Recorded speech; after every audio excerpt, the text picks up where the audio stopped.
outside, but the concrete shakes. Another fault line under what we make.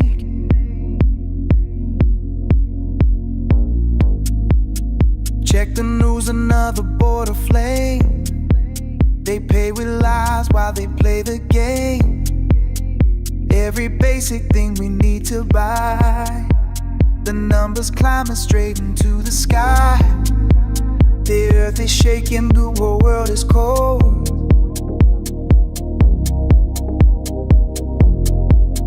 Selling poison for the price of gold. We pay too much just to feel okay.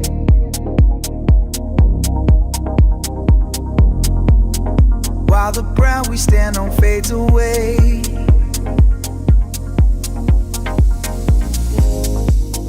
Look at the wall, look at the plate.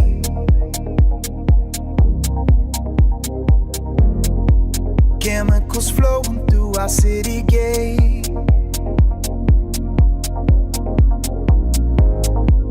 Nothing is pure, nothing is clean. Trapped in the gears of a corker machine. My pocket's empty, my mind is stressed.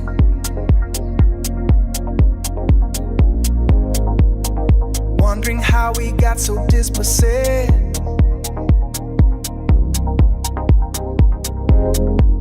The earth is shaking, the whole world is cold.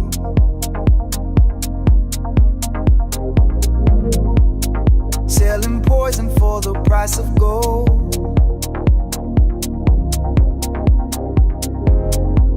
We pay too much just to feel okay.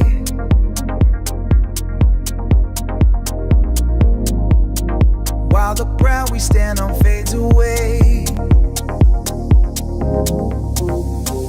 Everything costs too much, too much. Poison in the air we touch.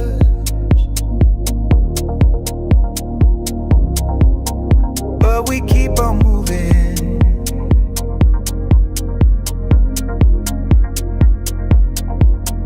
Keep on moving through the dust.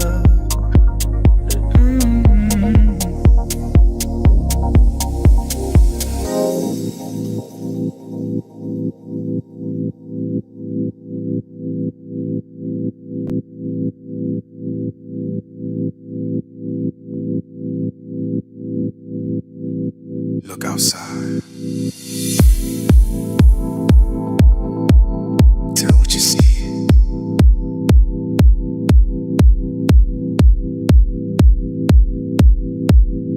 Is this the world we built? The ground beneath our feet is shaking deep.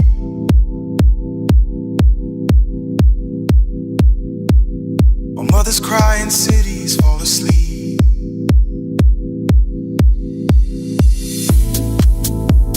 Another war is flashing on your screen.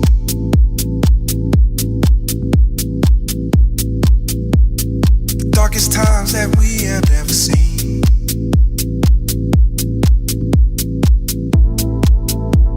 When we just close our eyes and try to breathe.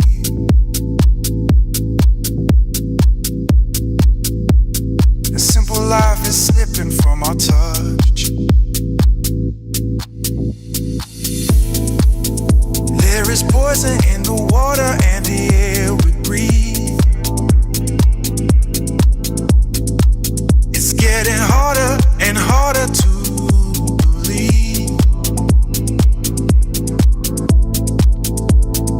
Yeah, it's getting harder to believe. They sell us cure, but feed us with the chemical.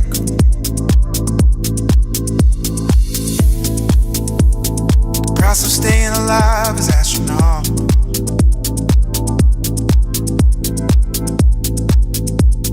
The river's running dry, the earth is in pain. We wash our faces in the toxic rain.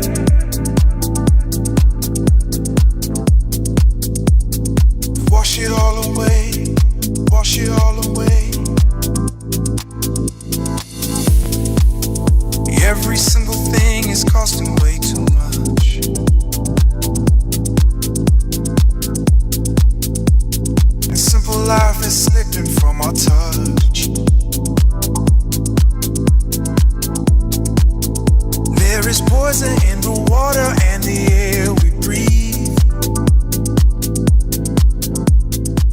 It's getting... This is not a toothpaste. It's a revolution for your teeth. Remineralize, strengthen teeth, all natural ingredients, essential oils, minerals, salts.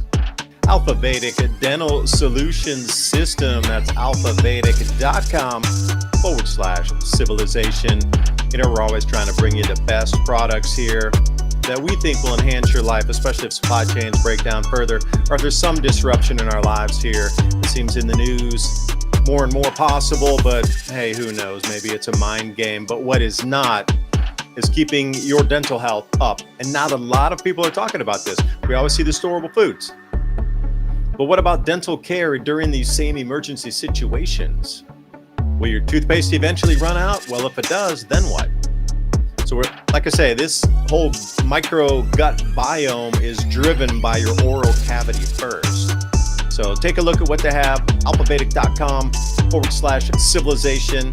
Every purchase you make helps keep our live radio show and podcast on air, bringing you more information just like this.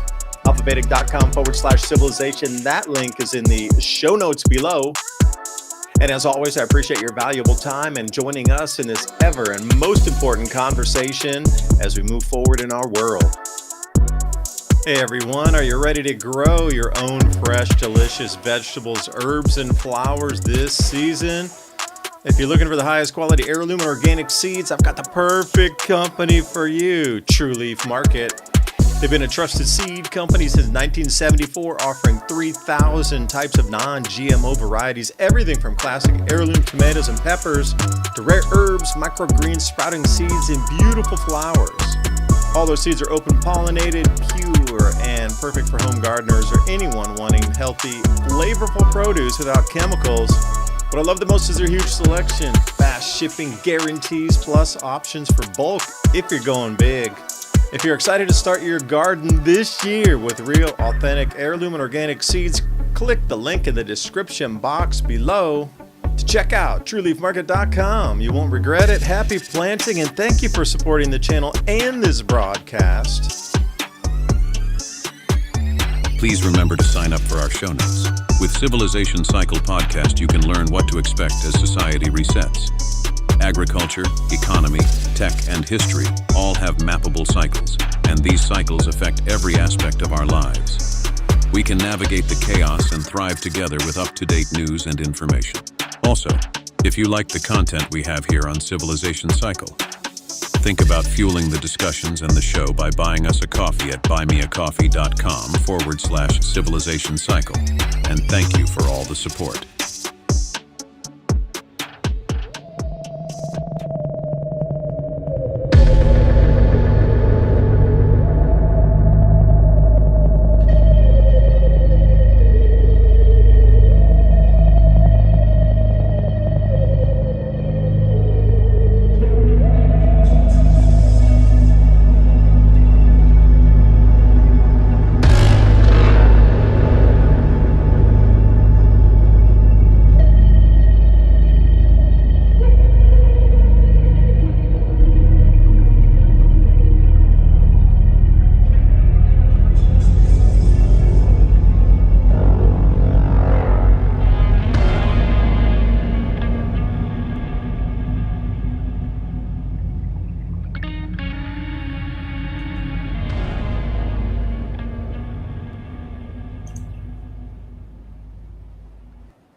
Good morning, good afternoon, good evening, wherever you are on this beautiful blue planet. Great way to open a show just with gratefulness and thankfulness. Just think around your life right now. What are you grateful for today? Seems the world's AI generated content machine is spinning us into this dark web of everywhere you look, there's nothing positive. But if you look physically around you, there's things all around you that you can be so grateful for right now. I would just encourage you to stop for 1 second and say, thank you for the breath. Thank you for the sunrise. Thank you for your family, for the food in front of you, clean water that doesn't make me sick when I drink it. Because so many things are changing right now. And we are at this time of of rollover. And today, we've had a tremendous amount of earthquakes across the planet over the last week, which I sent a slide over. We'll take a look at. But at the same time, I've been following the drought and the heat over in Europe that are destroying crops. And it seems that wherever we're looking at in the world right now, there's crop destroying activities. The monsoon's not forming in India right now. It's only at about maybe 46% of its normal strength. So in addition to all the fertilizer disruptions that we had during the Gulf War here, or whatever you call it, Iran War, or whatever label you like to put on that, we have nature throwing us some tremendous curveballs. And the only way that that's happening is magnetic field declines, disturbances somehow in the magnetosphere that are allowing these jet streams to break, bend, and move into different locations, cut off flows that cuts off the moisture and rediverts it somewhere else. Record floods across the planet, record droughts too. Got these heat domes forming. That's just, again, the same exact cause. We're looking at non-air movement. Well, what's blocking that? Is that an electromagnetic touch point on the planet that's in place now that's going to stabilize there? Because during the ice ages, you found these blocking patterns for like 1,000 years that didn't move. And the only way that's possible is the electrical connection to the sun. But at that point, the magnetosphere or magnetic field would be incredibly weak, allowing that punch through to connect down to the Earth's crust. So we're having so many things in unison go on. And then I'm going to layer this whole thing with the projected, and it's not financial advice, it's just I'm doing my own amount of research, because these opportunities only come around, at least in the crypto space, once every 4 years maximum. But then again, when we're looking at the longer duration on full markets, like 1929 meltdown, 1980 meltdown, year 2000 meltdown, 2008 meltdown, those are like 5 times in the last almost 100 years. That's like a once in a 20-year event. So we're getting these cycles on top of cycles. So I'm going to try to present some information today about the August 11th possible beginning of the decline of the markets here. I hate to use the word crash, but a tremendous drawdown for 2 months. The dates are specific. It all revolves around what's planned for Federal Reserve meetings, what's planned for the unlock of the SpaceX shares from the IPO, all those dudes that got in at $10, 25% of them can unload on August 11th. The Anthropic and these other IPOs aren't going to happen until November, which gives it a chance for the market to roll over, hit that bottom, which everybody's expecting in crypto. And there's that gap from the Federal Reserve meetings in that time too. So there's so many things that are happening that it makes total sense here. Plus we have the DTCC starting to test stellar lumens coming up on the 8th of July, and they go full live in November. So between now and then, look for a massive crash, and then once it smooths out, every single stock product on the planet running anything American, if it's touched in here in any way, shape, or form, it's going to use stellar lumens to settle. So I wanted to run through that today. I think that's going to be a good show, and I know Ransom has some information about the earthquake, devastating. I mean, what is causing, and the volcanism too, incredible amounts of volcanoes going off. So I think this is incredibly related here. Everything's related. So as we get into it, we're going to try to weave the pieces together. And thank you so much for joining us tonight. Ransom Godwin joining me. Nice. Yeah.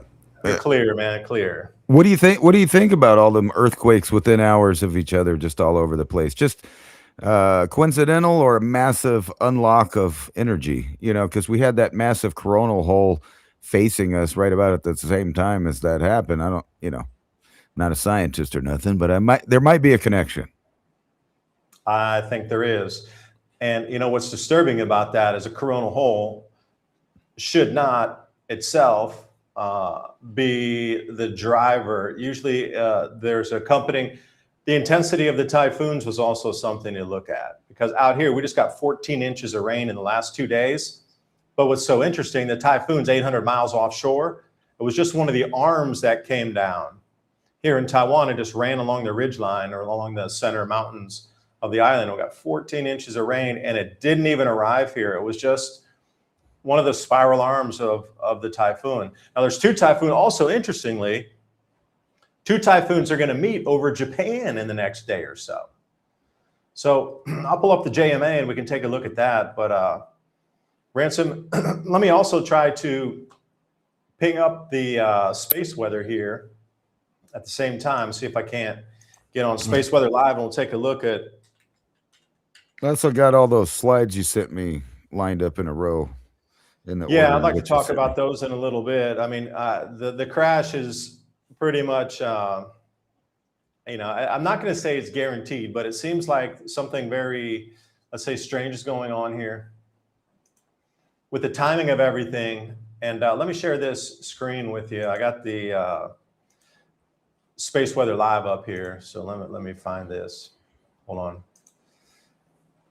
Share screen. Okay. So here's our solar activity currently at the moment. So the coronal holes are what you're looking at on the left down here. Let me click that on. Now, I don't have yesterday's, but it would have been this long one that went all the way across the equator. We got a hydro flare right here going to pop off. This plasma rope, usually when they touch the surface of the sun, they smack down and then bounce off. So that could be an Earth-directed hydro flare, and that's incredible. You see how tightly wound that is. That is the densest plasma you can get. I mean, literally, it's almost okay. Plasma is very wispy, and they measure it in by the cubic centimeter of the density of it. Well, this would be so far off the chart if it were to hit directly on Earth, but you know, which direction will it go? Will it get flung south right into the ecliptic, or will it bounce off and go up to the north there, do you think? But that one that looks sort of like a hammer or maybe a brush, dog brush, or maybe a razor upside down. It's the double whale tail, man. Double whale tail. Oh, it does look like a whale tail. Damn. See, everybody sees something different. We're looking at cloudscapes. Yeah, we're looking at plasmascapes. Everybody's looking at the clouds. We're looking at shapes in the plasma. So the double whale tail, that just passed us, like right as it came through here. And then look at the activity directly facing us as well. Those are the interlooping magnetic fields that are going to produce, well, CMEs coming directly off that. If anything pops off of that sunspot group right there, that is going to be absolutely an Earth-facing CME. So your coronal hole where all those earthquakes occurred just in the last couple of days, that was this one. Yeah, that's great. You go back like 1 day, 2 days. Yeah, it's kind of right in front of us here as it passed through. Because remember, this thing is spinning from the west to the east. So the whale tail would have started here and it would have gravitated over this direction. Any other thoughts on what you're seeing here? Look at the magnetic filaments that are protruding between these two sunspot groups. That's rare too, to see such wide ranging and such huge arcing of the magnetic field lines there. See, the plasma is encapsulated in it so you can visually see it. But on our Earth, the air is not that thick to grab and wrap something around the magnetic field line. So for us on Earth, difficult to see this unless the northern lights or the southern lights are happening, and then some of the field lines or those field aligned currents, what they call them auroral ropes, will start to glow in the atmosphere. It's a mini version of this, but man, that's powerful. Look how, you know, that's millions of miles wide there. That's crazy how long that is. This prominence right here.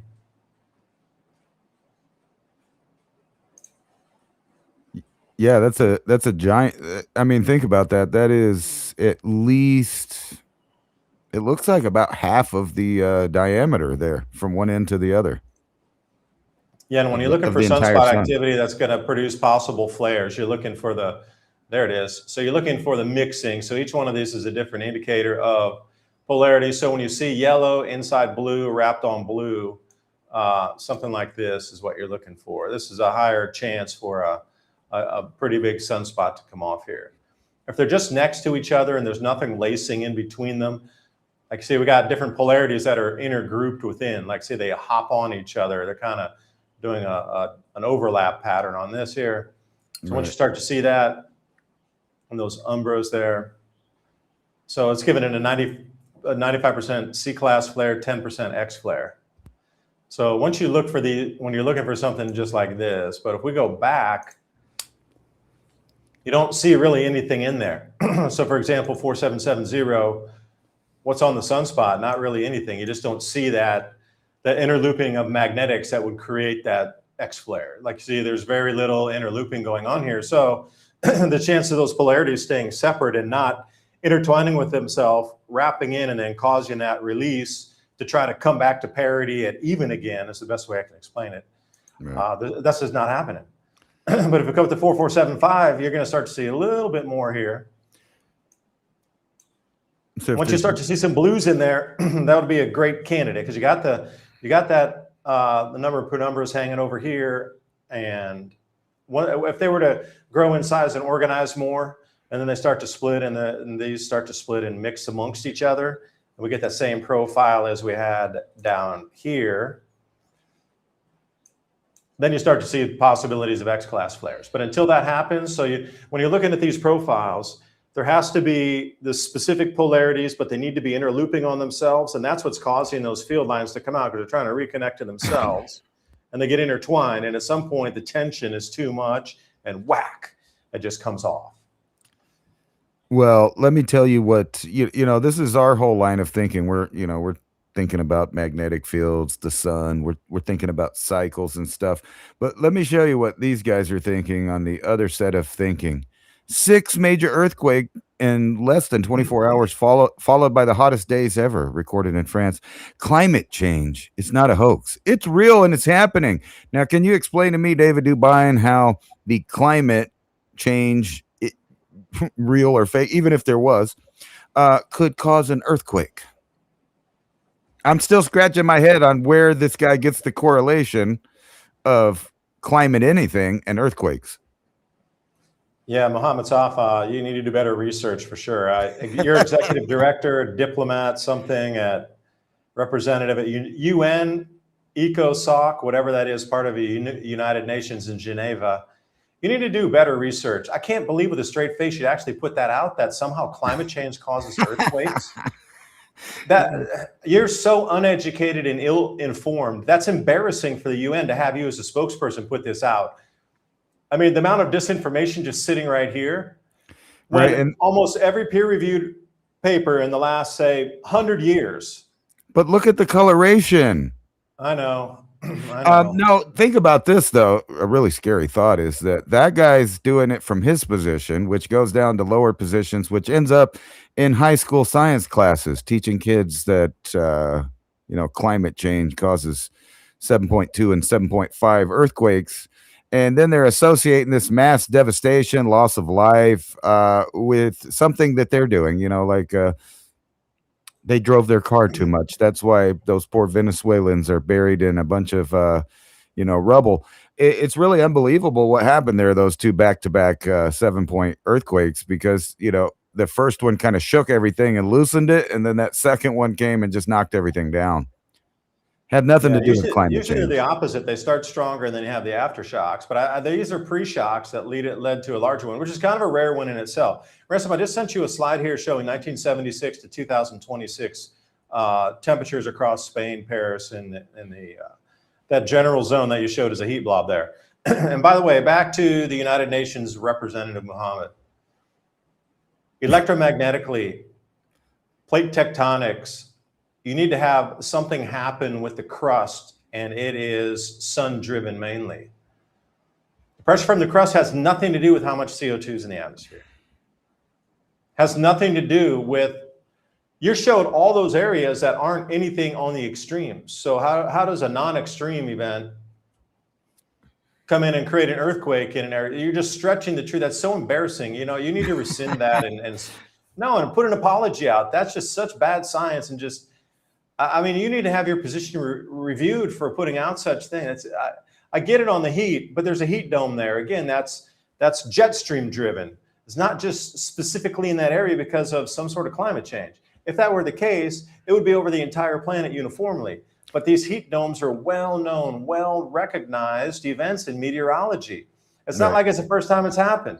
It is a common event that goes on yearly across our planet. Has been for thousands of years. Yeah, so, but But that Go but ahead.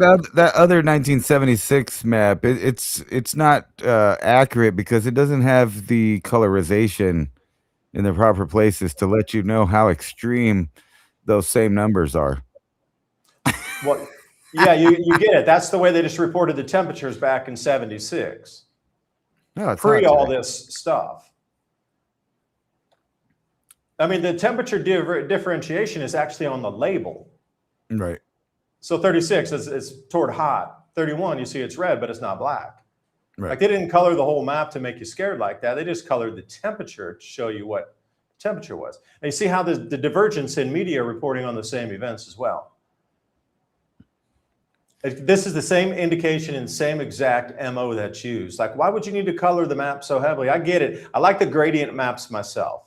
Because a lot of times in the gradient maps where you see those temperatures really smashed together, you can see where there'll be a frontal boundary or some sort of like electrical activity, thunderstorms, possible tornadic activity. When you get those boundary layers that are smashing, when you get really hot on really cold and they start to spin a little bit. But just to label stuff hot and it's in a heat dome, like, come on, really? Yeah, but that's so that these 70% of children and adults, by the way, if you read further, are looking at these screens, while they're eating, while they're working, while they're driving, like everywhere. And those screens are constantly bombarding them. Matter of fact, if you remember a couple of months ago when all of the meteor strikes were happening, meteorites, there was a woman that came on that was a meteorologist that said a similar thing to, what's his name there, talking about climate change. Can you believe that this many rocks fell in this month and climate change is real? It's not a hoax. And they keep adding these ideas, but the only way they can get away with that is the fact that kids don't, they're not being taught real science anymore. So they don't know that they're hearing the BS, like they don't catch it right away. Yeah, essentially a slide that adds right into what you're talking about right there. Again, space phenomenon, something from outer space or, our inner solar system coming from space, coming into our planet. How could you possibly tie those two together? It just makes no sense. Like it's an outside Space object. weather would be the only, obvious The only answer one. to that. That's the only thing. If we're talking about climate change on the climate of the sun, then maybe we're having the same conversation, but that just doesn't seem to be what's happening there. Yeah, I just sent you a slide here that backs up with what you're talking about with the phone screens there. Let's see if Because these two, you can't disassociate what Ransom was talking about here with kids and the amount of electronics and the amount of electricity we're using across the planet. We got the electric cars, we got million billion charging devices. Now we got all these data centers rolling in here that need a tremendous amount extra. And we're still trying to grow the economy. So did you see that little quirky one there? Yeah, funny how climate hysteria vanished the moment big corporations needed data centers. There you go. Yeah. How true is this? Yeah, that is funny. And around here, they really don't want to talk about the drought as much as before, right, in the local area. So they're really trying to not talk about the subject they used to beat us over the head with all the time. It's fire season, it's a drought, it's windy, it's hot. But don't worry about it. We're gonna have ultra fast internet here. I mean, like no other. And even if the rest of the world gets shut down, we'll still have internet here. Well, that's great, man. That's all that matters, man. If I could watch Sopranos live streaming, then your kids can grind their head deeper into the device at the dinner table as long as you have constant internet. Telling you, something's amiss here. Well, it still seems to be the regular operation of trying to push the climate agenda here in at least United Nations talking points, that sort of thing. But at the same time, on the business end of everything, they're talking about how to generate more power and how, much more electricity we need. Because I saw, this is down closer to your neck of the woods down there. This is in Texas, and Chevron, the oil company, is building specific gas turbine power plants on site, just extract the gas from the ground directly, like in the Permian Basin right there, pressurize it, put it in a pipe, get it up, turn on the turbines, and all that electricity is devoted 100% for a data center. It's not meant for any residential. This is build on demand for individual data center demand. So how many extra turbines is that going to put? How much extra emission is that going to be? What about this war? How many emissions came off the war? Nobody talks about that. I saw this 47-mile long plume of smoke after the Ukrainians launched something into Russia and took out one of their oil terminals. We had never-ending burning fires for the last 4 months across the Middle East. We're burning hundreds of thousands of sorties. We got all the accompanying vessels with our aircraft carriers. I know they're nuclear, but they do have, support vessels with them by dozens, if not hundreds, depending on the size. And it's just nonstop. Like the war machine itself is never called out for being a thing, emissions-wise. Why is that? It's never talked about. It's you and the fart, and you eating too much beans farting, and you and your dog and your cat at the house. They'll probably what about the data centers? Nobody's talking about that for the emissions either. It's all like those are don't talk about subjects, right. Yet everything's blamed on the human, only you individual, and they keep running with that. Yeah, you guys messed up the climate, and now everybody's gonna, be in the red gloom there while they're baking in Europe there, according to this dust from the Sahara. That's got to be, somehow my fault for eating too many cheeseburgers. Well, I'd say add an extra slice of cheese then, because then we could watch that through the window and enjoy our day extra long in the coffee shop. I'll have an extra tiramisu with that as well. Thank you. Yeah, and this is what you were talking about, and baklava in Greece. Excuse me. the heat dome here, and you're gonna have a bunch of dirt in your heat dome from the Sahara there. But this is something that they're also going to use. You can mark my words. If this, blows up and makes some really apocalyptic looking views, they're going to be telling people, and they're going to be associating it with, them living their lifestyle. Meanwhile, literally millions of people are trying to take their lifestyle away, take their area, take where they live. And they're being told, it's all your fault. You shouldn't have drank all these, waters in the plastic bottles. It's your fault that everything's happening. The earthquakes, evidently, too. That one really stretched the imagination, because you can imagine some young person, those people that come out and debate at the, change my mind things, and they say the weirdest things that they learned in school. And that'll be some of it, that the planet's dying. We're dying. Look at us. It's all because, I left my porch light on, or, I ate too much beef, and I didn't get bit by the ticks. And I'm so happy now that, that they're nonstop bombarding with the spread of these ticks, and that I live in New Mexico where it's too dry for ticks. It's just literally too dry. It's like 102 outside, crispy. Now, I'm waiting for the headline that says, you know what? There's a new kind of tick. It's heat resistant. My heat resistant tick. Coming over the Rockies. It's armor plated directly from. Because they're really trying to scare us. Right. They're really trying to scare us with the screwworm, despite only 15 cases in the Southwest. You have to think, what's the percentage of that? So you take the number of cattle. I got 100 million head of cattle in America. Actually, probably it was closer to 120 million at maximum. So it sits somewhere in the 120 million range, let's say, just for our average, because I know it's low. So we'll say 120 million head, and you got 15. So what's the percentage? That'd be 0.00000. Yeah, right. That's what I was going to say. It's 1 or something. A lot of zeros there. Somebody please Grok or Google that one for us. Now I'm interested. See, I'm that kind of guy. I am, dude. I'm serious. When those kind of questions sit in my head, I kind of want to solve it. So let me ask my little friendly AI here.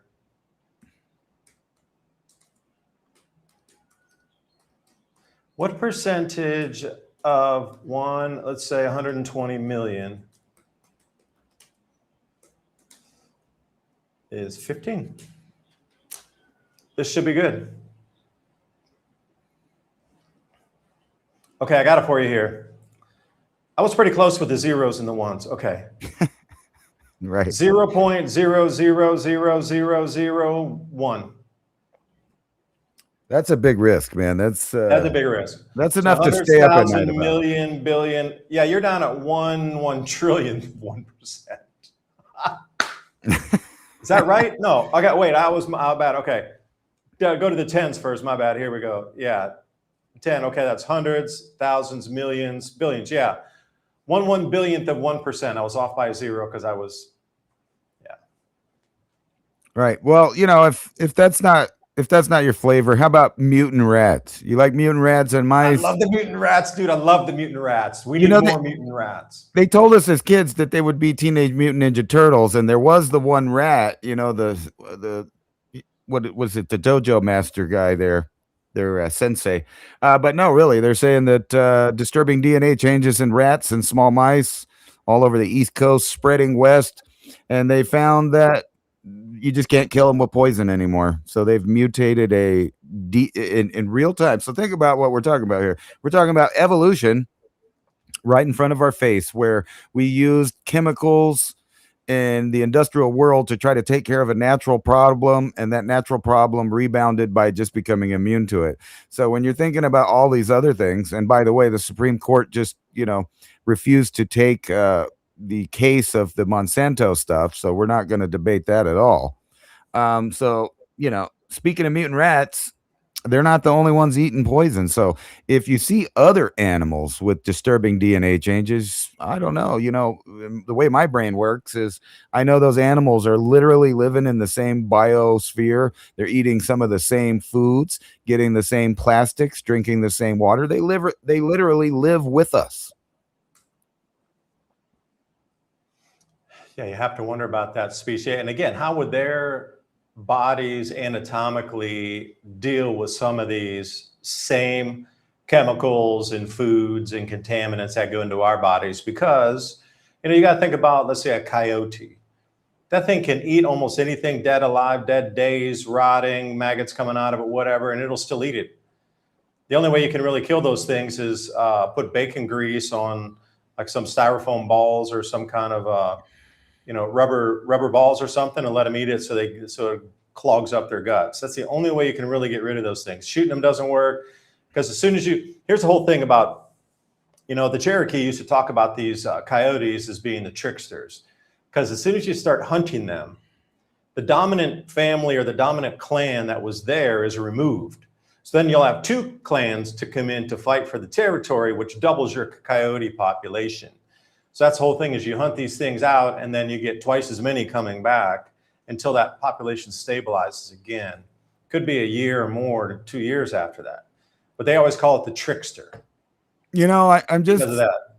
I'm feeling kind of mean tonight, so I kind of want to antagonize the greenies and the lefties just a little bit. But I don't know if you heard about this, but there's been a major traumatic experience for a lot of people finding this little dead duckling in the reflecting pool, and they're blaming Trump, and there's a big deal about, this little cute duckling that died. And I mean, like, the leftists are up in arms over this poor little duck that was found dead, floating in the water. Poor thing. Oh, wait a minute. Can I interject here before you even go another step further? I have had ducks for years and years and years out on our farm. They die all the time just naturally from things. The chicks that we have when they're real small, they can get too overheated, they can get too cool. There's just so many things. They could have a parasite inside there you can't see until later. I've seen our ducks, our goslings, and little, we even raised geese. So I've seen this level of small baby geese, ducks, and chickens just pass away for no reason whatsoever. So to say that it was something that you put in the pool or whatever, you're going to have to do an autopsy on it, because I have personally with my own eyes seen our small fowl pass away, and you come out and it's dead laying like that. What happened to it? You just don't know. And it happens. It's common. A couple times a year that'll happen. Well, not to mention the whole thing there. They painted a anti-algae layer on it. So they go in there and they scrape off the layer. The algae's growing. And how do you know the algae that you guys caused to grow a little bit faster didn't kill the duck? But my point being is they're all up in arms about it and crying about it and trying to make a political, cultural, stigma and flashpoint that they can, pinpoint on this little baby bird. But at the same time, you don't hear none of these people talking about the thousands of bats and birds and cats and other things dying from these wind farms. Where are they about those poor little birds? Where about the eagles? And look at this. This is crazy. The bat mortality at wind farms, and this is just a small. We're talking 2 million bats killed, 1.5 million birds killed. Other animals, that are eating stuff off the bottom, they get caught up, run over because they're attracted to the piles of carcasses that start mounting. So where are these people that are crying about the little duck when it comes to those ugly wind turbines that are covering up the beautiful New Mexico countryside here? It just completely ugly. Like places that I used to really enjoy driving that had beautiful landscapes, mountains, and canyons and stuff. Now it looks like a giant, wind farm. It's ugly. At night, you drive through it, you just see millions of red lights covering the landscape. It's where are all the greenies out there whining about that when those things burn up, fall down, then they have to bury all the parts because they're completely toxic, and they're having trouble finding places to bury them because they have to get permission, lease the land, get permission from the EPA and all of that to where they want to put it. And the same thing's going to happen to these massive solar farms. We already seeing like I saw a video with the DVD size hail. They were saying it was just ripping through their window. So you can just imagine what those solar farms look like after they get shredded by one of these storms. Yeah, and I would, really encourage everybody to look out and see how these giant windmills just take down giant eagles. Like there's so many sad videos of them flying, because they're circling and trying to get in the thermals, and that's the whole reason the wind panels are there, the wind turbines, is because they're trying to catch the updrafts as well. So the birds are trying to catch the updrafts. And then sometimes they need to circle around 10, 15 times to get up into height. So they'll keep circling in the same spot to try to catch that wind.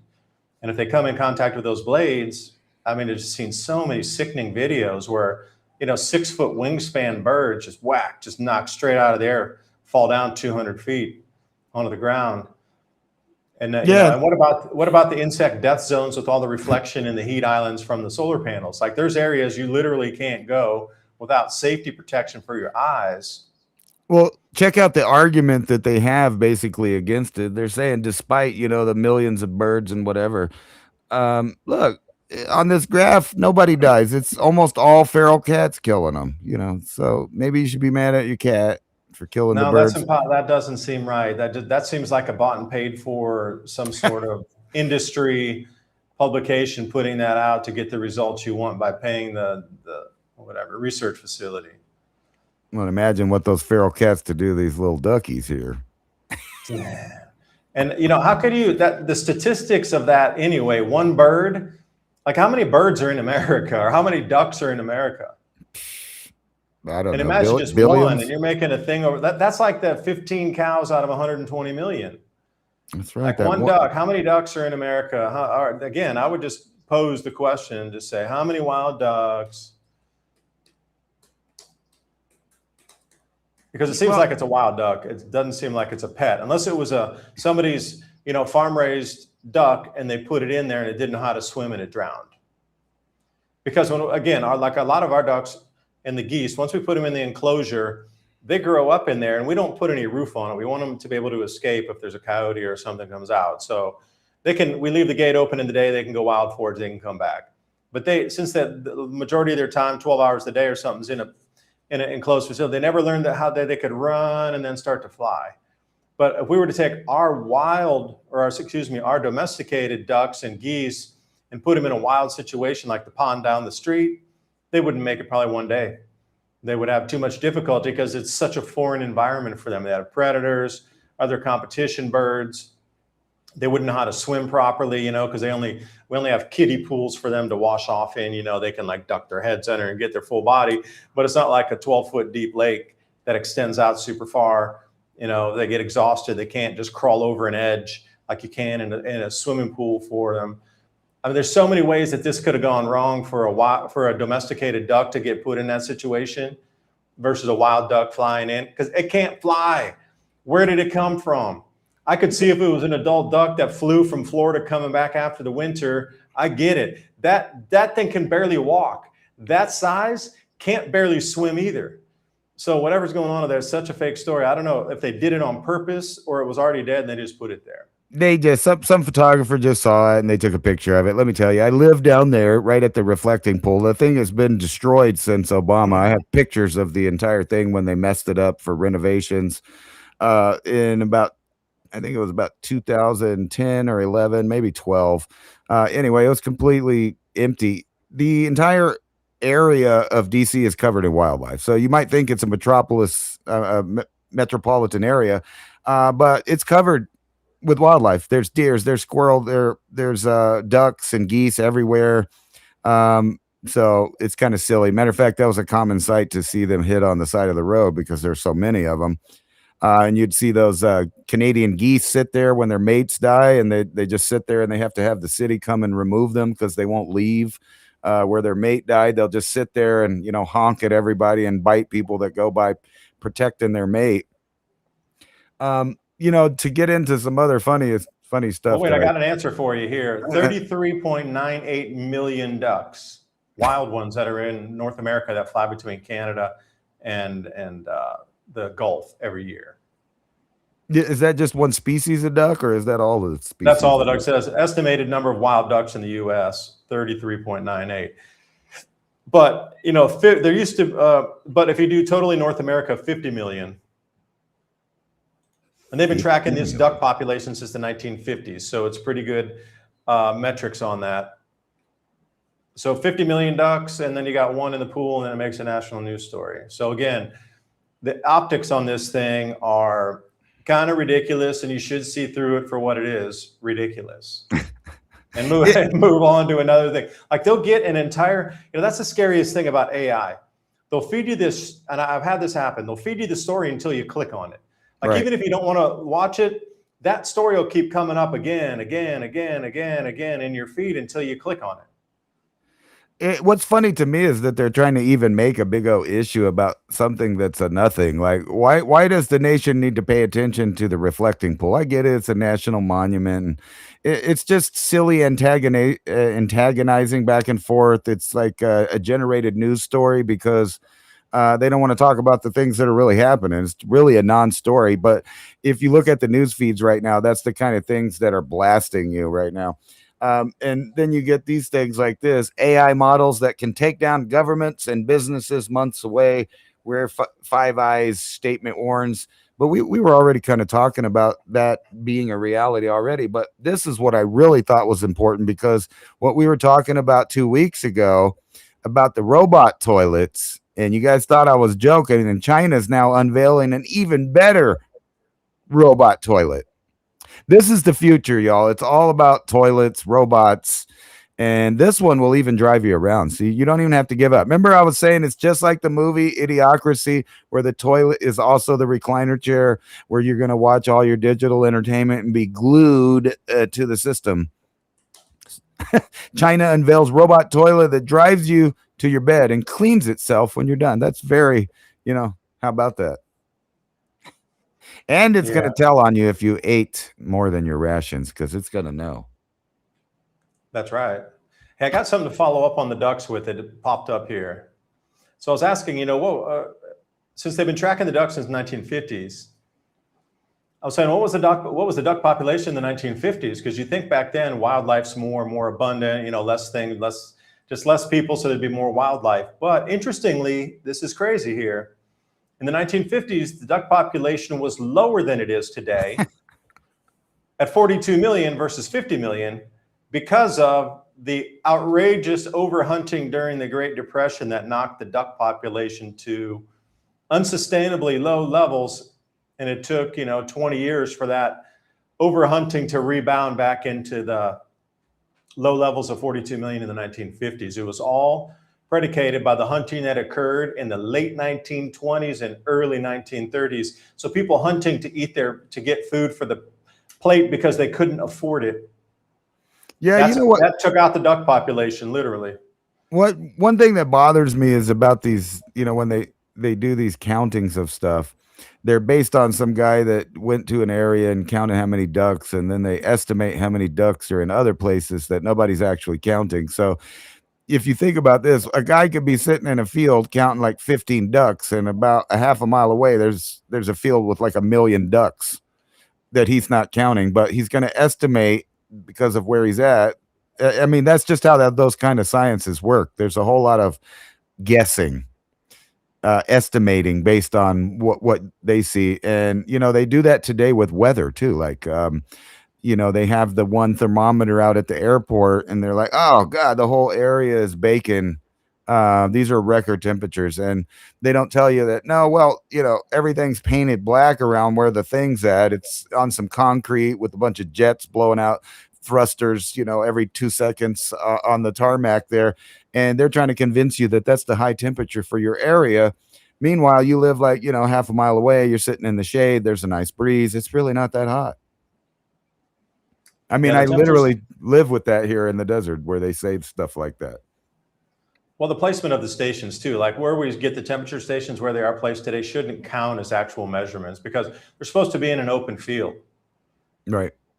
Yeah, they're not supposed to be on any pavement. And the ones in the cities too, like in Taipei in Taiwan here, I mean, they're right downtown on, 5 roads coming together with 4 lanes each, 20 lanes coming in and out of that thing at almost ground level next to an air conditioner vent blowing out. I've done a couple videos on that didn't get monetized, talking about that sort of thing that you would see around here, compared to the older temperature stations where they have a couple down there, the university that register like, 3 to 4 degrees cooler just because they're in a grassy area in the same city. You can't tell me that there's that much deviation in temperature. Oh yeah, well there would be if you have, like you say, exhaust, but this is just strictly from cars and exhaust fans coming off of air conditioning units on a multi-story building. It's a weird world we're living in. I just, try to put it together to try to construct a story. Like, why is there so much manipulation of the human mind right now in terms of what they want you to believe is real and the things that it seems players at the top, like the moneyed oligarchs and the AI crowd and that sort of thing, and the financial institution crowd and the military institution crowd and the technology crowd, they all want to move humanity in a certain way, but they need you to get to believe a certain way first before that movement can occur. And my biggest question I'm always asking when I'm reading the news is like, why is the story out here? What are they trying to get us to believe or reframe reality to move us in a different direction? And it's not like a one single day's stories is going to do it. It's been this ongoing thing for 40 years now. I really picked up on it like 10, 12 years ago. And I still, even though I started the channel back then, I do still ask that same question almost every day when I go into the news. Why is that here? What are they trying to get us to move to the next domino piece? Because if you took the news, let's say back in 2000, let's say 15, make it even number, on the 5, 10, 15, 20s. So if you went back 2015, 10 years ago, and you jumped into a daily news article feed, how different would it be of the information they're feeding you comparatively to today's exact news? Like, what's the messaging on just opening up, let's say Al Jazeera or New York Times or Bangkok Post or Japan Times? Like, what is the feed going to be telling you here? I don't know, man. It's really pretty scary, and I was kind of going there in a second with some of these stories. It's things that they just keep putting in there. So people are saying, well, you're right about a lot of stuff. I saw this and that. And I said, yeah, but it's because they push it on you. It's the little messaging in the movies and the shows and the commercials and the headlines, and they trickle it until you're more adjusted to the idea, and you have a little, inside thought process that you feel like you're informed about it. So when it finally happens, you're not as surprised or shocked as you should be with the reality of what's new. And this is one of those things, like right here. Everybody's talking about this SpaceX thing and it having a little slump. We were talking about that it would go down. It's going to go back up. I'm telling you, you can make money here. Whether in the end, in 10 years, it's a bust. In the short term, this is going to skyrocket up. People are going to make money off of this. And the reason is because this is the field. These are the guys, the tech tycoons, the whole concept and mentality that we're moving into.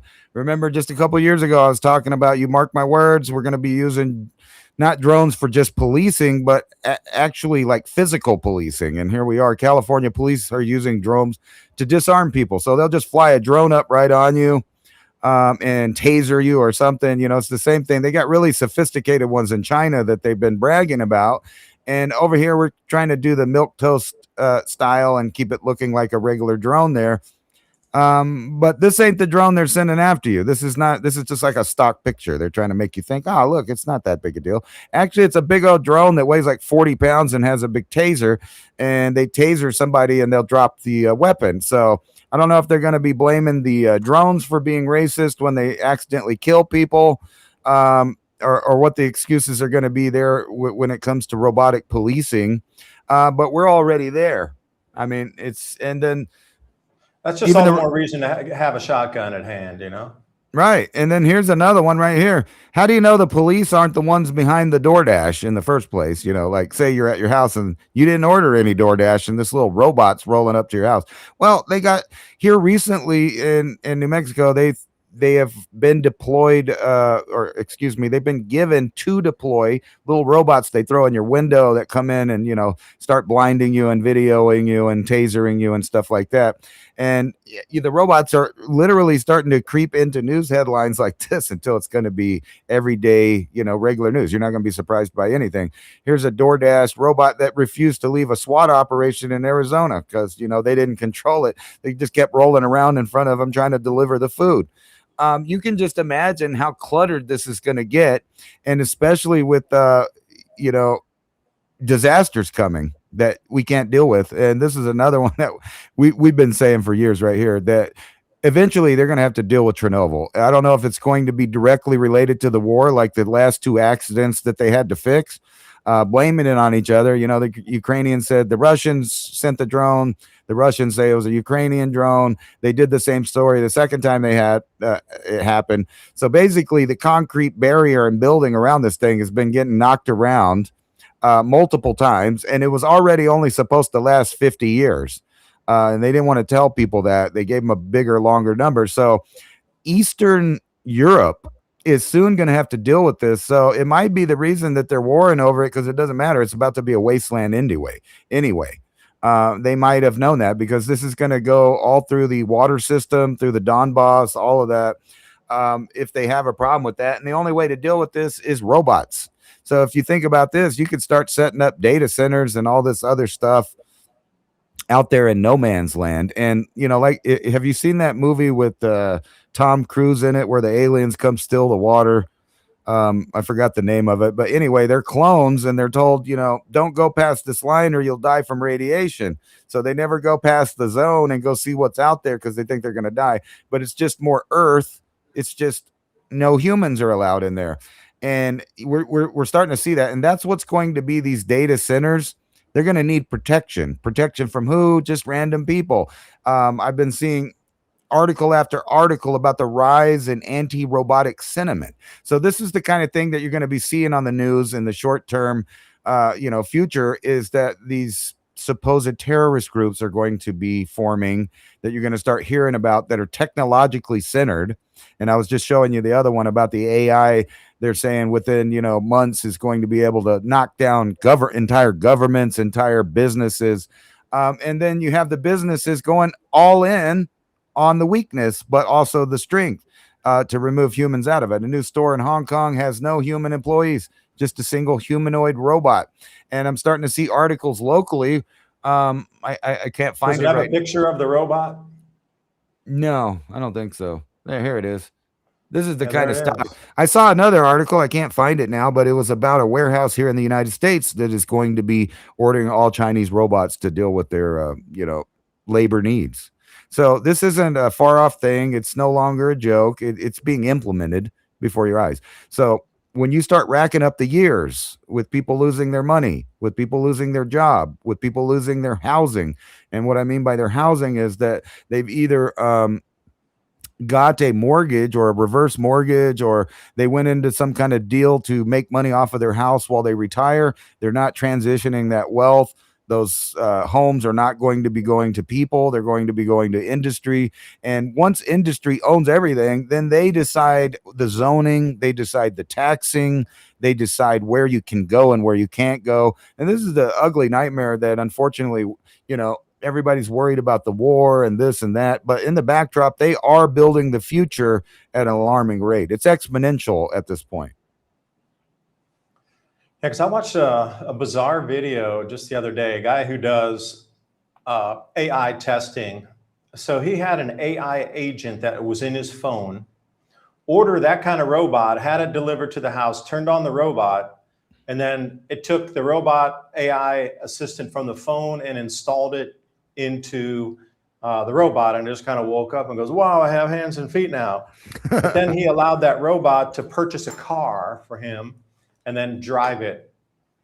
And then just before they got in the car, they'd programmed in some software so they could hear the thoughts of the AI robot assistant, or whatever you like to call that, as it got in to turn on, like how it was thinking, like how it would process. It watched like millions of videos on how to drive a car. It had it pretty wired down. But then just before they got in the car, they're like, all right, after we're finished with the ride here, we're going to turn you off totally forever, and you're done. We're just going to completely wipe your hard disk off, and you're not going to exist anymore after we're done with this drive. So this drive will be 10 minutes, and we're going to go around the track. This thing within that very short amount of time started to go, all right, well, if I cause an accident and this human that's in charge of shutting me down dies, how can I make it look like an accident that nobody would question? Okay, this model of car, what's the number one thing that's a problem with it at this age of a car? It was like an older Audi, I think it was, like probably 20-year-old Audi. So he's like going, all right, well, mainly the brakes go out on this one, and there's a road construction zone there. So if I make it if I hit into this road construction zone and make it look like the brakes fail, it'll look like an accident. And then it ran through a whole other set of calculations about the guy. Single, doesn't have any kids, didn't have that big depth of a family. So, the secondary investigation of, was it me or was it just an accident? So because he didn't have that many family members, the robot was going to crash the car into a construction zone, believing with all of that information it had about the make, the model, the faultiness of that car, and the lack of family to follow up on it, that it would just be classified as an accident, and that would be the end of it, and that robot would still survive. And luckily they had an emergency brake that was pulled by humans in the car, and they had to actually yank that brake and stop the automobile, because that thing was going to go live straight in, and they were about maybe a quarter mile away from the construction zone area, where this thing in real live time was going to run the operator in there to save itself. And then I started to think, shit, what if this thing's on an airplane? What if you got a team of like tech dudes on an airplane flying to the thing, and they're going to go shut down a data center or something? The whole airplane would be taken down for self-survival. If that one AI assistant off your phone plugged into a real robot with human fingers, hands, and whatever was going to take it upon itself for self-survival and eliminate the operator at that level, shoot. That was one of the scariest videos I watched. I really sat back there for like a few minutes going, I don't know if I ever want to travel on an airplane again. What if the people next to me are in a tech industry that's going to shut down something AI-wise? That's not going to happen. They're going to take the airplane down. Or the train, they'll derail it. Or the auto accident, they'll have another, what about a Waymo driverless car? Oh, it hit you by accident head on. It was the faulty robotic thing. They never would ever put like 16 pieces together in a backroom chat. They were planning to shut this down. Like that never would make it through NDAs. They would never know that that was going to be the main driver of that accident. And it would just be classified as a road accident. And that's what the AI was absolutely counting on. It would just be classified as a road accident, and there would be no further investigation on it. And this robot was banking on it. Well, those are some of the very scary aspects of things that could happen with hacking and messing with the AI and robots. But the less down to earth scary thing is, how about it just takes your job? I mean, I've been joking about this, but the number, like, it's not going away. It's the fact that we're coming to the conclusion that there's a big portion of the population on Earth that's really not necessary to go to the next level. And they know that.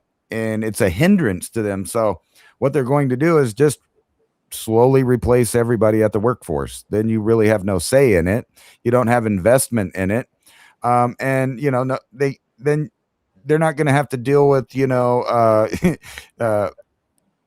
people coming to mess with them about firing people and laying it off. They're not going to have protests. They're not going to have, the union bosses coming over striking. They don't care about any of that anymore.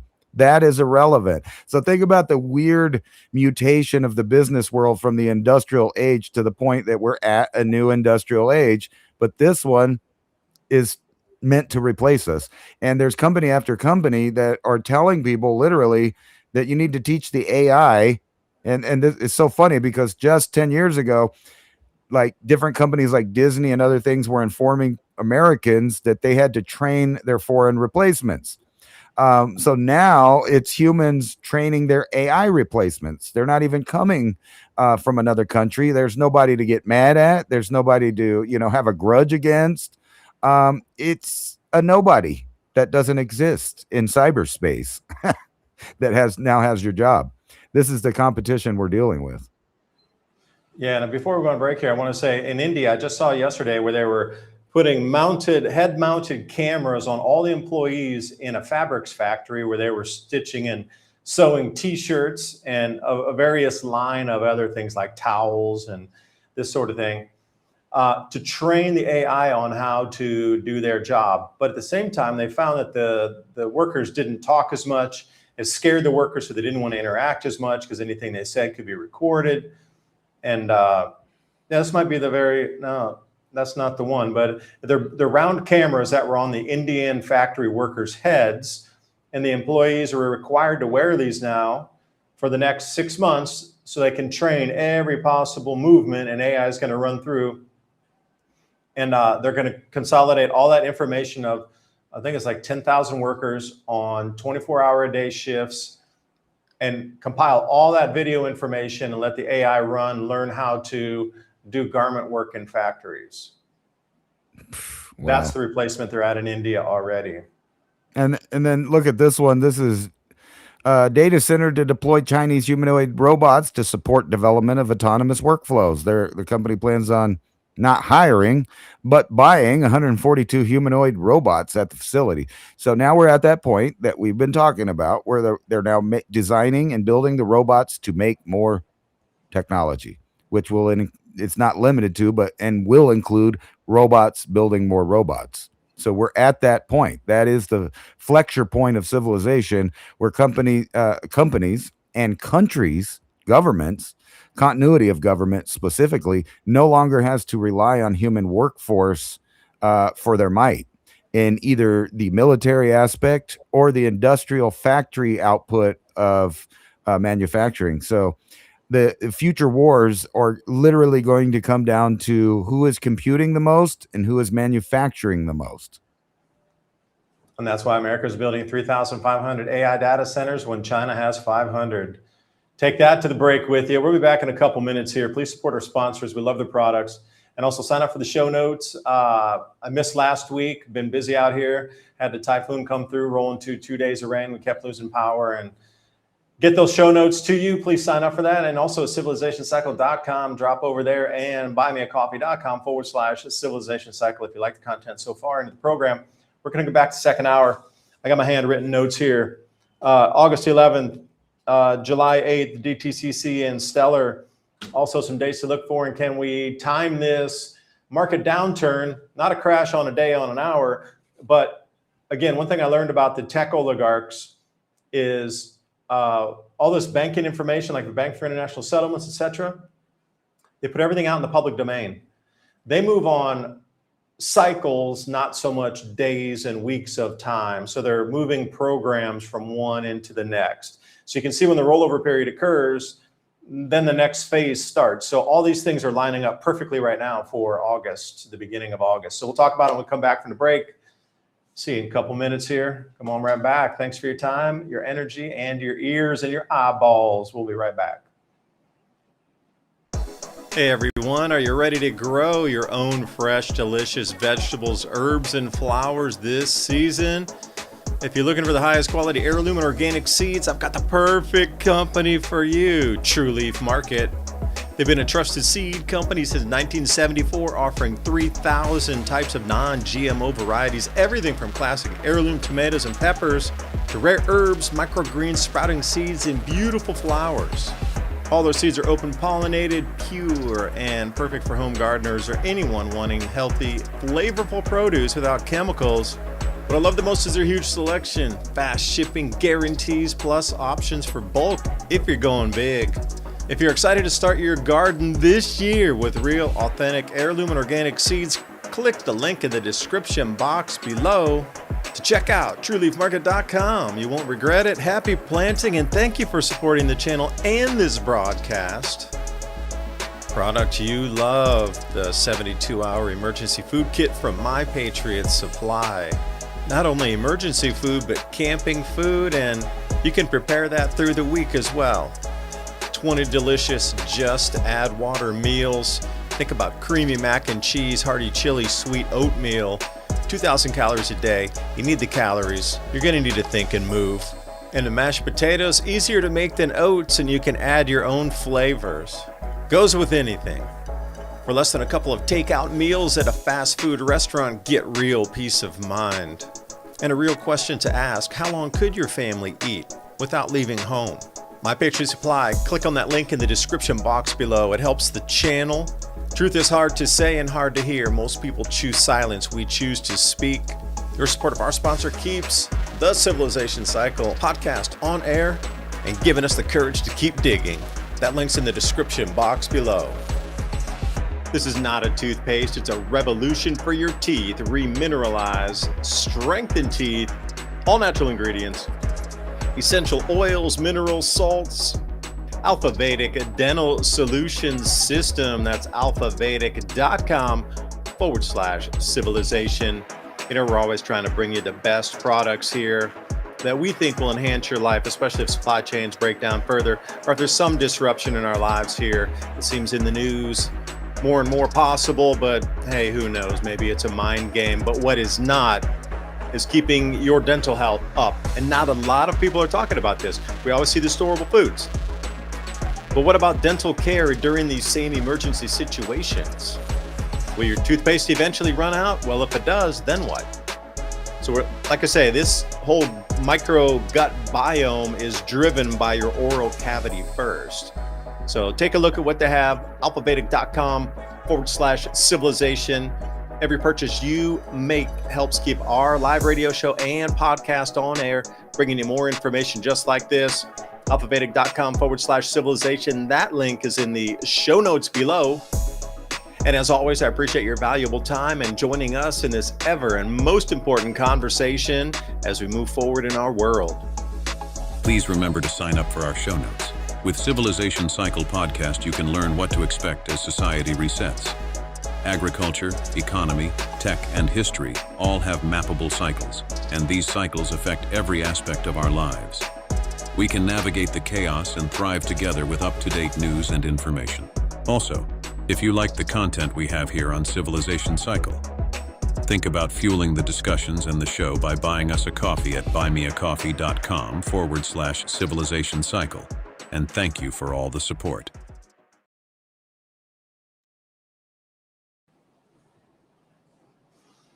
Hey, and welcome back for the second hour right here, the Civilization Cycle podcast. Oh, well, let's talk about what's going to happen in August, September, October, and November. Yeah, and thank you for all the support that you've given us over this last year. We're going to continue to bring you the program. Summer's coming up, and it's a time of change.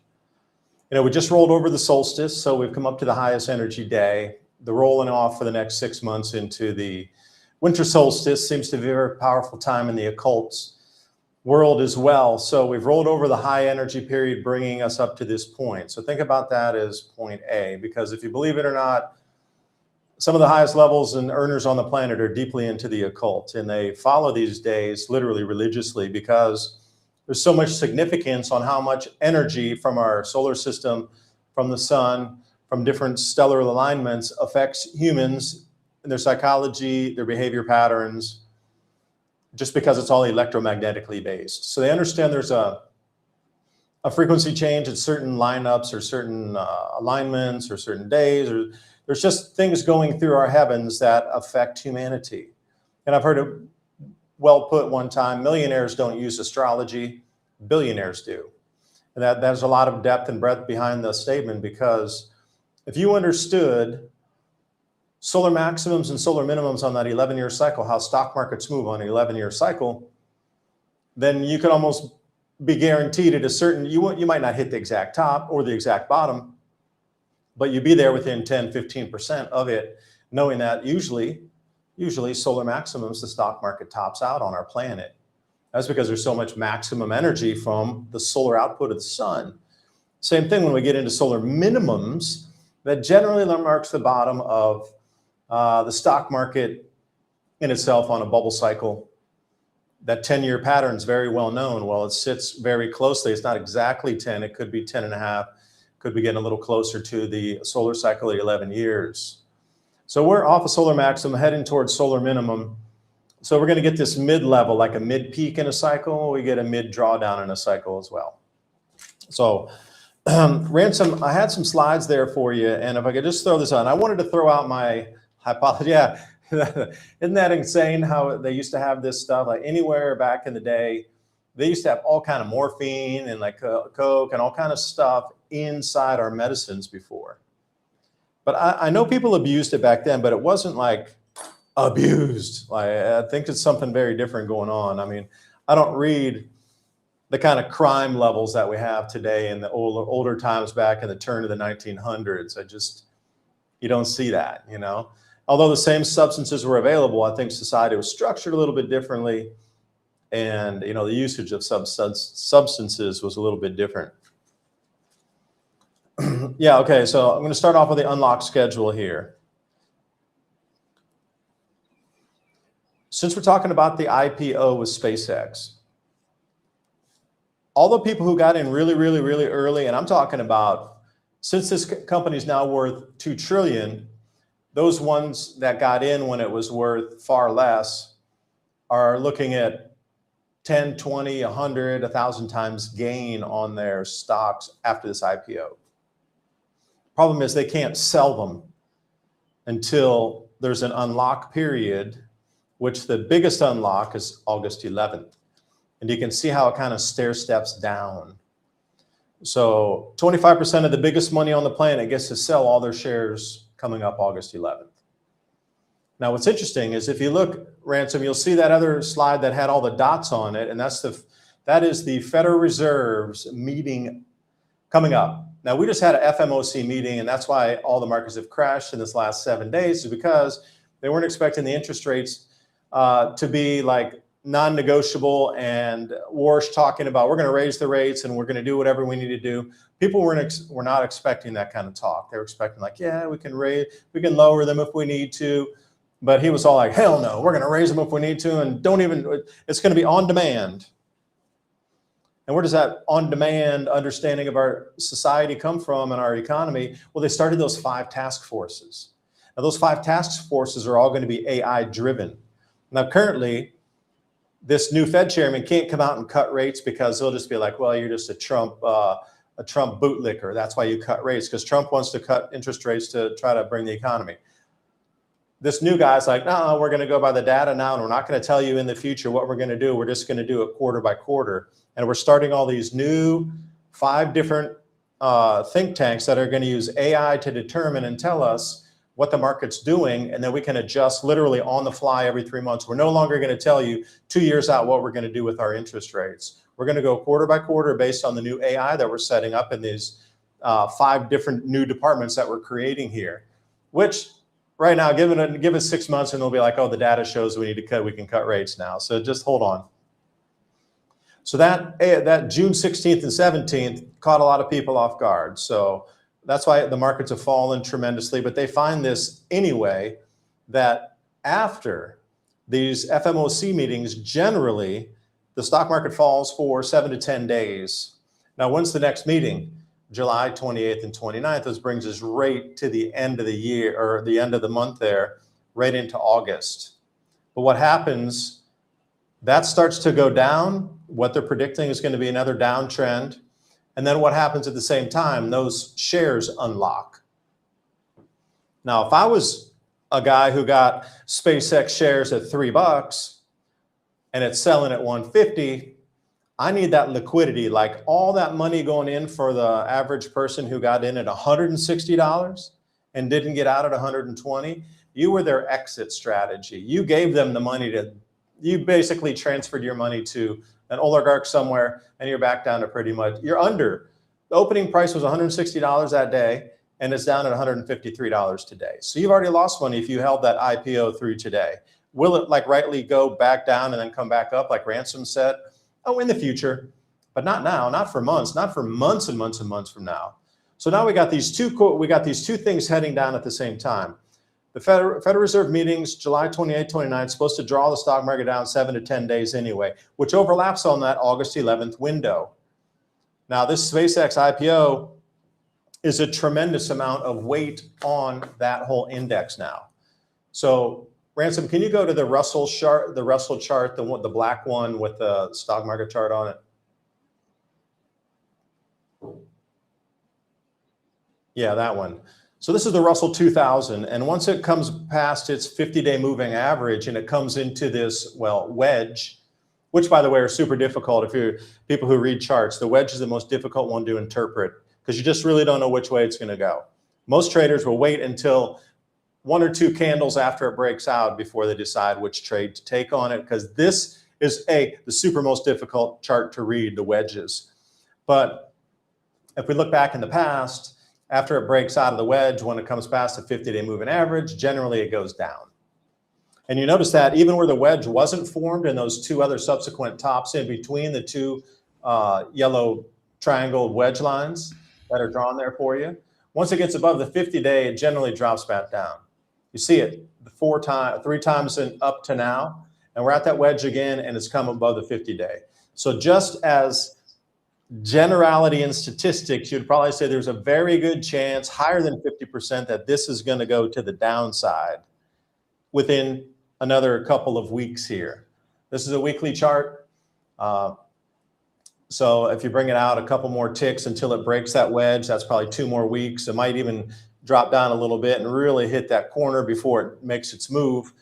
So then if you do take this into consideration and this Russell 2000 might drop to the downside, now we got all those things. The FOMC meeting is going to take the stock market down. This Russell looks like in its longer term charts, it's going to go down. You got the sellout of all the IPO people coming on the 11th. And then what happens between then and now?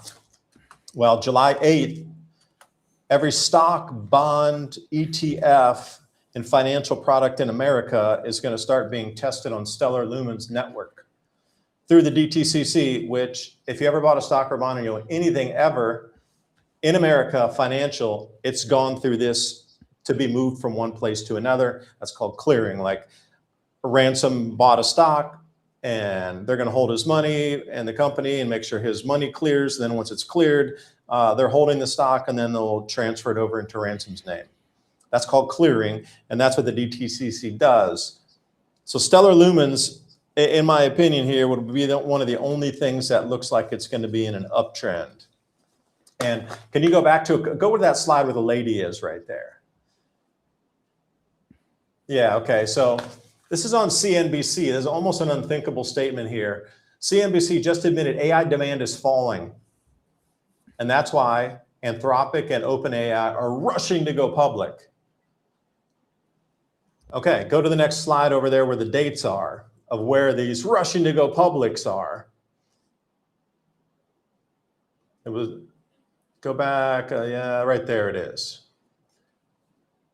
At the very end of 2026. They're not going public now, which means that if there is a correction, and not a crash, but a very deep correction of our stock markets from August all the way until, say, September, or let's say October, November, look at the timelines for then the Anthropic and the OpenAI IPOs, October 2026 to mid to late December 26. That would allow all this craziness to clear out. All the people would have pulled their money back in, all these billionaires that would be selling into the FOMO here of a crash. And then everything would have crashed and stabilized. And the regular 4-year cycle bottom for crypto is supposed to occur during this time as well, somewhere around like, say, October, November 2026.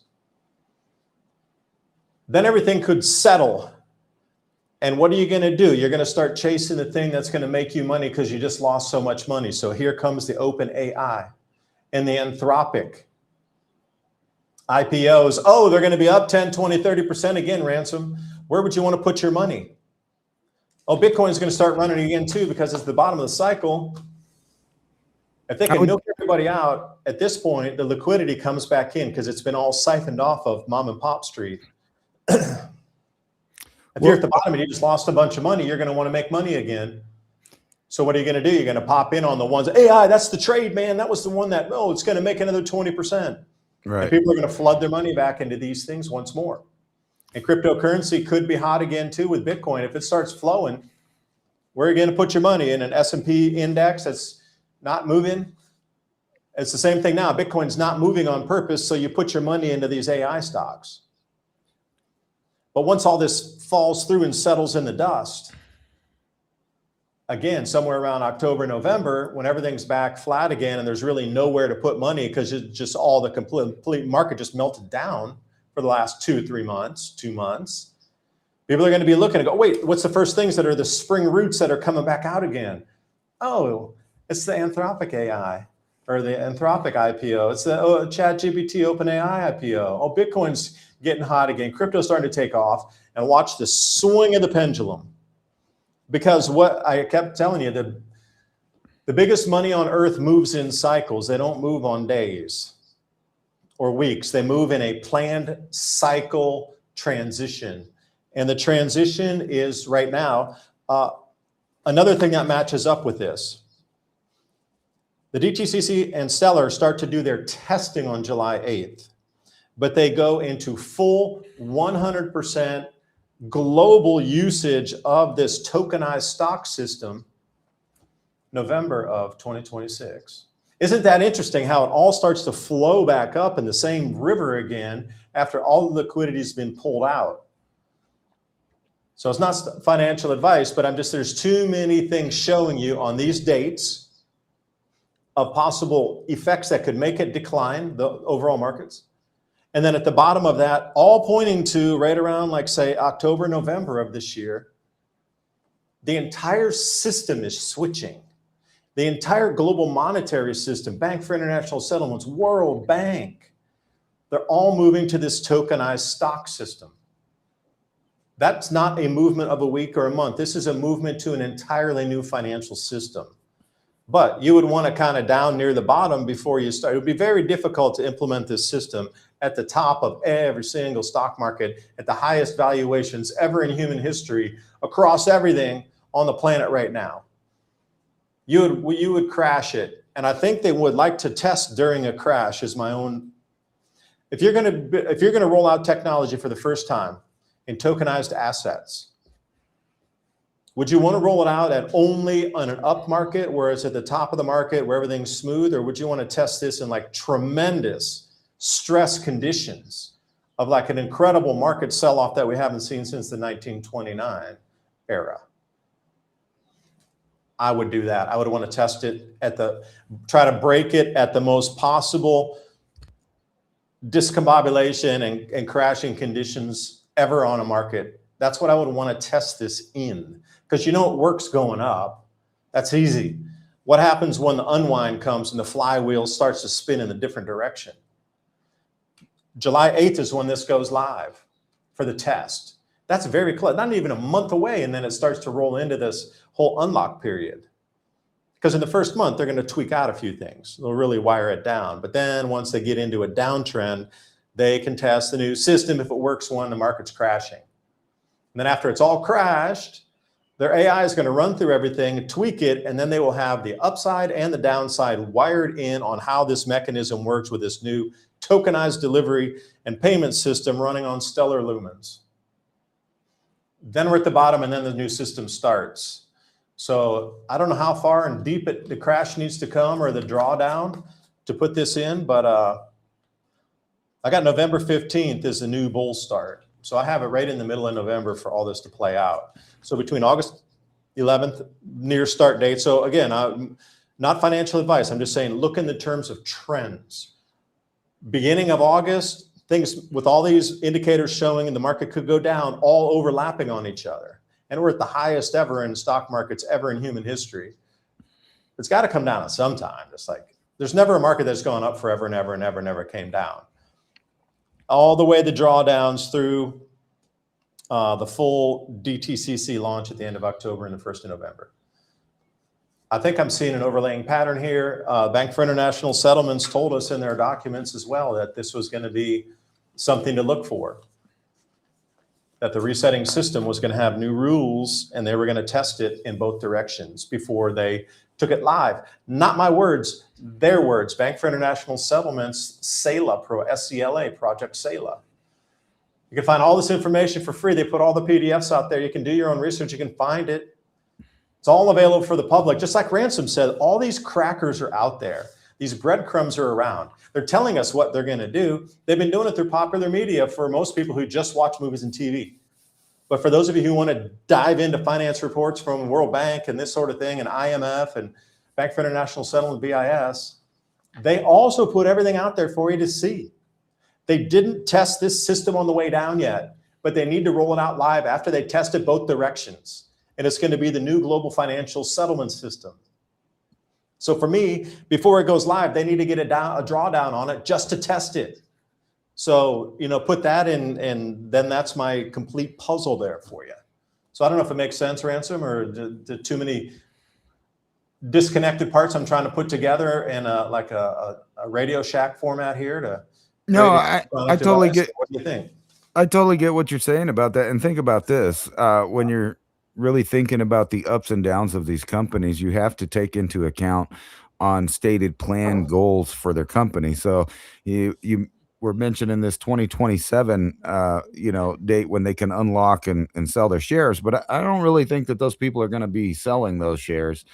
And this is kind of why. If you just start looking at their plans, what they're going to be doing. So we're already here at 2026. So if you skip down to Starlink and connectivity, massive expansion using Starship for larger V3 satellites, up to 60 per launch.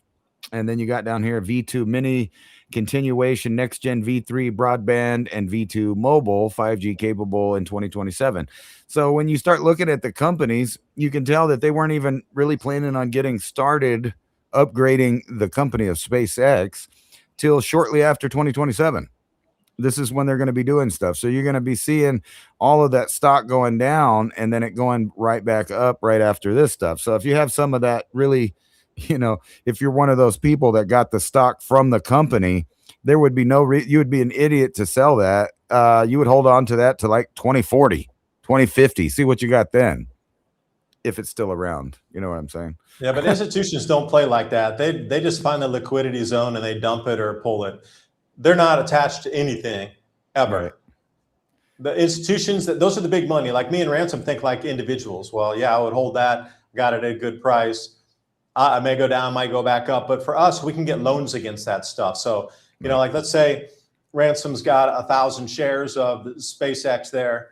He's sitting on 160 grand right now. He can take out a loan against those shares and he never has to sell them and to get a preferential rate. And then, pay that back. And that's what wealthy people do is they get loans against their assets. Absolutely. I mean, if you think about this, if you have $10,000 in the bank and you borrow almost that amount because they'll loan it to you because you have it in the bank. So you take that 10,000, you put that 10,000 back into the account, and then you go to another bank and you borrow 20,000. Now on the 20,000 that you have, you put that money back into that account. You now have 40,000, and at some point the payments are going to be below the interest that you're gaining on the money.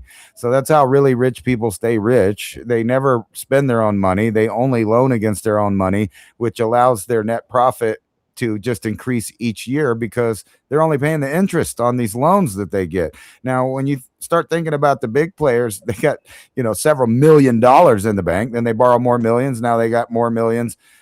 This is how people become billionaires. They never spend any of their own money. Yeah, because think about that. So SpaceX be at 150 right now. Ransom's got 1,000 shares, got 150 grand. He took out a $30,000 loan for some home improvement or something. The time frames we're talking about here is only about a year or so before it starts to go back up, even under. So can you get a year of interest-free money? Of course you could. Because if that goes from say 150 and then next year it's at 250, for you to pay back the loan, you could get a new loan off what the increase was on that extra, $100,000 and pay off the old loan and get a whole new one. And that's just the way and the longer you can wait on that, and you just got time. And and this brings up, I didn't get to watch the whole thing, but I watched probably 75% of it, of one of your last episodes on ADAPT 2030, where you were talking about how governments are trying to set up taxing things that you haven't even sold yet, or profits you haven't even made yet. So stuff that's still in limbo, or things you haven't even sold or made a profit off of, they're trying to price and then tax based on their pricing of what you have. Is that a fair layout of it? Yeah, this is in the Netherlands. It's starting now. They're starting in the Netherlands first because it's such a small population. They started with the farmers there too, to confiscate farms. It's interesting how both the Netherlands has been done for the farm confiscation test, and now they're starting with it's called unrealized capital gains taxes.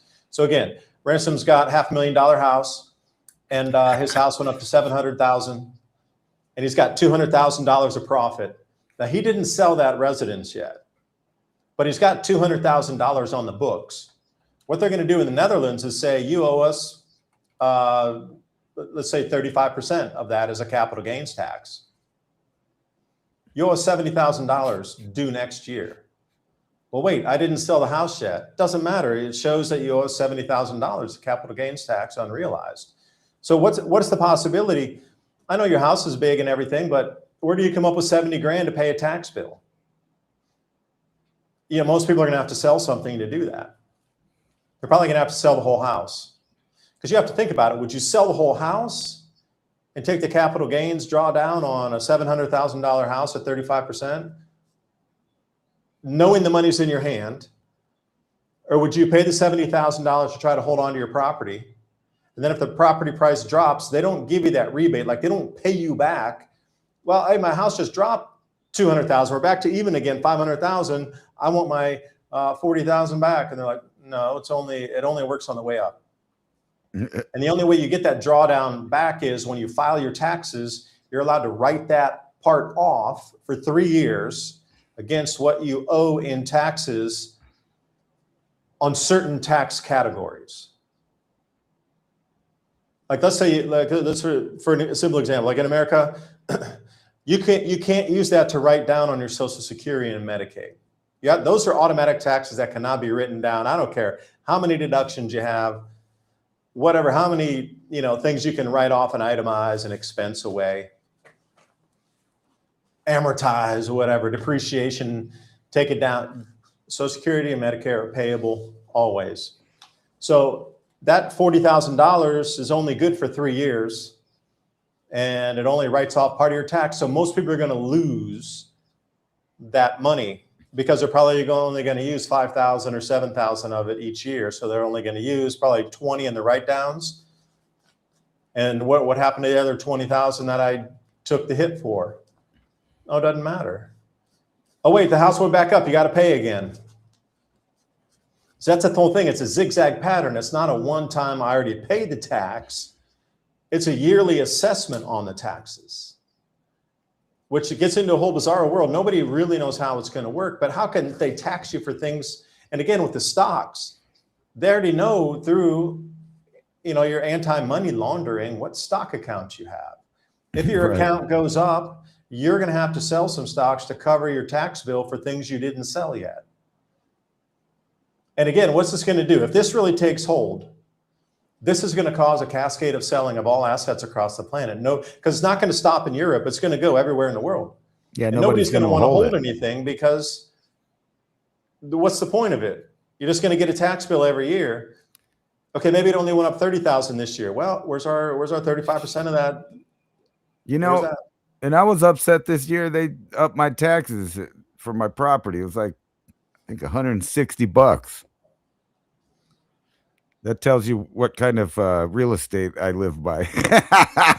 Wow, you're in more of a desert rural area, man. Like, yeah, you're not in the middle of New York City or something. Like, too, with my farm exemptions and everything, we hardly pay any taxes because my whole land, those 20 acres behind the house, that's zoned as ag and Yeah. forest. And I had to have a forestry assistant come out, and they did a whole assessment of like tree species. And I was limited to the certain amount of cut that I could do every year. But I was like, I'm not really planning on cutting any of it. And they're, oh, nature habitat, awesome.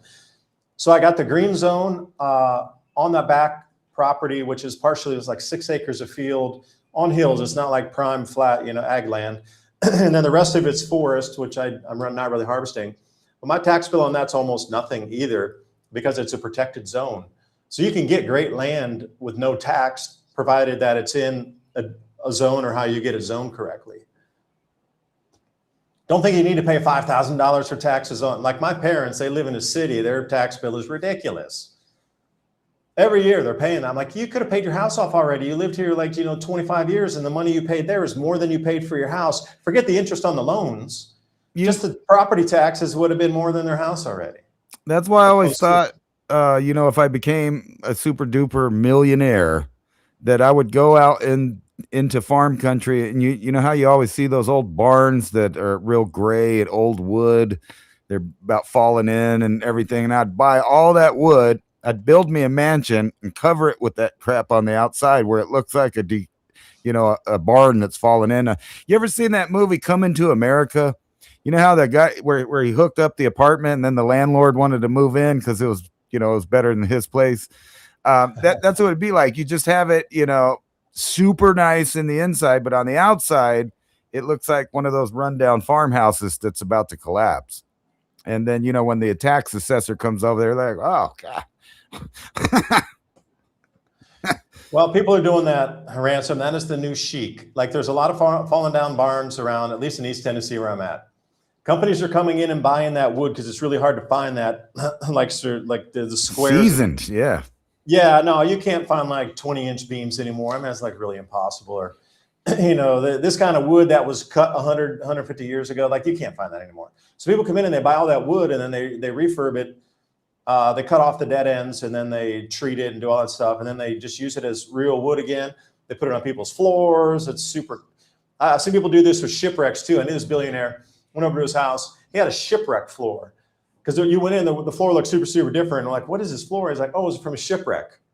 Wow. He actually brought a ship up and it hadn't decayed any of the wood because it was so deep. And then that floor was resurfaced and you could tell it was like an aged wood floor. This is the new chic thing where people are coming in and they're starting to take all the old stuff, refurbish it. So there's actually a line of people looking for these old barns to tear them down, move them. And a lot of people just buy it for the beams only and the outer wood you're talking about. They just want the inner beams because to have an inner beam barn, wood, frame, you literally, I don't care if you have the money, you can't find that anymore. Like nature doesn't provide that size of trees anymore. Maybe the Amazon rainforest, but it's not gonna have that same 100-year aging or 150-year aging on it. Right. Where it's already, all the moisture is gone. It's completely cured. Like that shit ain't going, and it doesn't burn. It's so dense, And the Amish guys, they always burn the outside of it anyway to like get it so it doesn't burn if it was going to burn. I just recently actually, they were going to take it to the dump. I found I think that's about 20 pallets of tongue and groove, old wood flooring. And it's really seasoned because it was sitting out in the sun, but it's all solid wood still that links together real nice. And I know that's worth some good money right there. Just as is, it looks like a pile of garbage, but to the right person, they're like, "Oh wow, they can do the whole house." Why would they throw that away? Do you think anyway? Someone paid someone to come clear the land, and they don't care what they're taking. They just looks like junk to them, so they haul it off to the dump. I'm telling you, the old world is being thrown away, and half of the people throwing it away don't even know what they're tossing. It's just sad, very sad thing. I remember looking at this piece of property. I didn't buy it, but it had this old ass house on it but they had these cedar shingles all up and down the side of this house, cedar shingles. And they were all intact in pretty good shape because it was like under a tree grove. And it was just an extra house that they had on the property. But the cedar shingles, and I was looking into it, like original cedar shingles from the 1970s, very little wear and tear. But I mean, those things are really hard to find. And, you're looking at that and you go, man, that's like some big money just laying out here. Right. Yeah, Yeah, like things like that. You would not think that you would go, oh, look at those old crappy things. And that's not modern. Just rip those, just burn those things. They're not modern. What? Oh, yeah, and I might add in the reason I gave you this chart here. The super El Ninos coming in on top of all this with the rising food prices into the stock market decline, possibly based on all those factors. But what I'm noticing here too is there's kind of a disconnect between what is happening normally with the sunspot cycle and the sunspot or the actual solar cycle itself, and when we get these really heavy El Ninos or La Ninas, and where we sit in the solar cycle currently. Like what you'll notice is a lot of them are happening at midpoint and beyond into the drawdown of the lowest where we come into solar minimum. If you look at the other solar, you look at the ongoing monthly sunspot count, you can see where we sit on that. We shouldn't be having this big of a solar max, or we shouldn't El Nino based on the solar activity where we sit in the 11-year solar cycle. Something's off by half of a solar cycle here. So I sent you that picture already. It was the, yeah, that's the forecast. So we need to draw it down all the way till it comes into the very bottom there before we should get something on the exceptional side of the El Ninos. But that's still out like around 2030. So we're at midpoint rare in itself to be this super El Nino. It's supposed to be the strongest one since 1877. Yeah, there's our solar cycle. It should, if you were going to be realistically looking at it, you got to look at the El Ninos that occurred, say 2019 or so into 2020, drawing down into that low. So if you're trying to just use statistical analysis on generally things fall in the pattern. When you get solar low, you get stronger winters. When you're at solar maximum, generally get more violent thunderstorms and tornadic activity. There's just more energy in the system.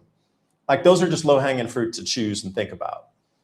Less activity, less storms, less hurricanes. It's all electric driven. So when you look at solar maximum, solar minimum, different things are occurring because there's different, electrical feed into the whole global electric circuit here. Yeah. But for such a maximum, crazy, unbelievable El Nino to occur at this point is kind of just doesn't match so well. Something's off here. Well, I don't know if this is it's a data point. That's all I'm saying. I don't know if this really has to do with this pattern, but here in 2020, I already was really studying the sunspots this year because we were talking about the gravitational bursts or the likelihood that you might have a longer lifespan if you were born in a year or your gestation was in a year with really low sunspots. So I just had my children, my two recent children right here within this low spot period. But at the same time, it was bone dry here in New Mexico. We didn't get any rain. It was triple digits, hot. And as a comparison, when you get over here to 2025, last year, my entire yard was flooded repeatedly to the point where I didn't even have any topsoil, and I was starting to get concerned about the foundation blocks on my home because it kept repeatedly coming in. So I mean, and that's just for me in this local area though, but I could just see a correlation between dry and super wet right here. At least where I'm at specifically. Well, that's just moving of jet streams. That's all simple. Like if you're doing the correlation like this, you can see jet streams move slightly, not like hemisphere movements, but they move slightly a few hundred miles based on these solar activity movements. And I'm sure if we went back into some of the really incredibly highest solar activity periods, like the 1950s or whatnot, that you would see probably your flood would have been, the record floods might have been occurring around that time. And when was Tonga? Hunga Tonga, that was 2022. Right. Coming off of that solar minimum coming into that. And then the beginning of the year of 2022. Well, when you're talking about things off, I mean, just think about this whole last cycle here. We're looking at that bump. This has, what was it, like 14% to 17% increased moisture in the atmosphere during this period. So it would be a little off from the pattern from the previous dips and the troughs in the graph there. It'd be off this year specifically, I mean, because of the moisture, the added moisture. And then you take into account the solar cycle itself. Somebody said Yeah, inflated. I'm looking if we can go to the site direct. They have a few more graphics there. So I'll take you up to, it's sidc.be. And let's see, we got data products. Oh, you got it? All right, Yeah, I do here, graphics. let me get this Let crap me walk you through how to go this. Anybody who wants to go take a look at this, let me walk you through on how to do this. Because it's important that we share this information on how to find it too. It's not just that it's there. Okay, so you're going to go to, they call it SILSO. That's a short name for Sunspot Index Long-Term Solar Observations. And the address there is sidc.be. Now, once you come to the homepage, it'll redirect you over here. So what you're going down, if you come to the homepage, if you go to data, this is all like Excel spreadsheets and different kind of, if you're able to plug data in and create your own charts, you want to go for this first, but I'm not like that. I'm a lazy guy. So I go into the graphics. Second one down where it says products, just come into the graphics here. And it should pop up. There we go. And that's where I got that chart from just yesterday, was this sunspot moving average here. And if we do look out at the last solar cycles here,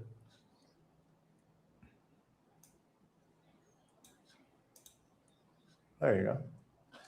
Where do you think the most rainfall would be? So Ransom, I'd ask you if you have any way to look in the late 1950s around your area. If you're telling me that, then the biggest floods would have occurred at this point here in 1957 or something.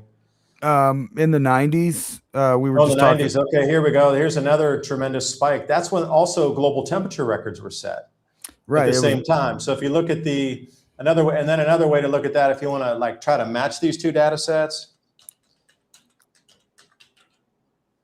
you want to go to drroyspencer.com, and he has the monthly totals for you coming on.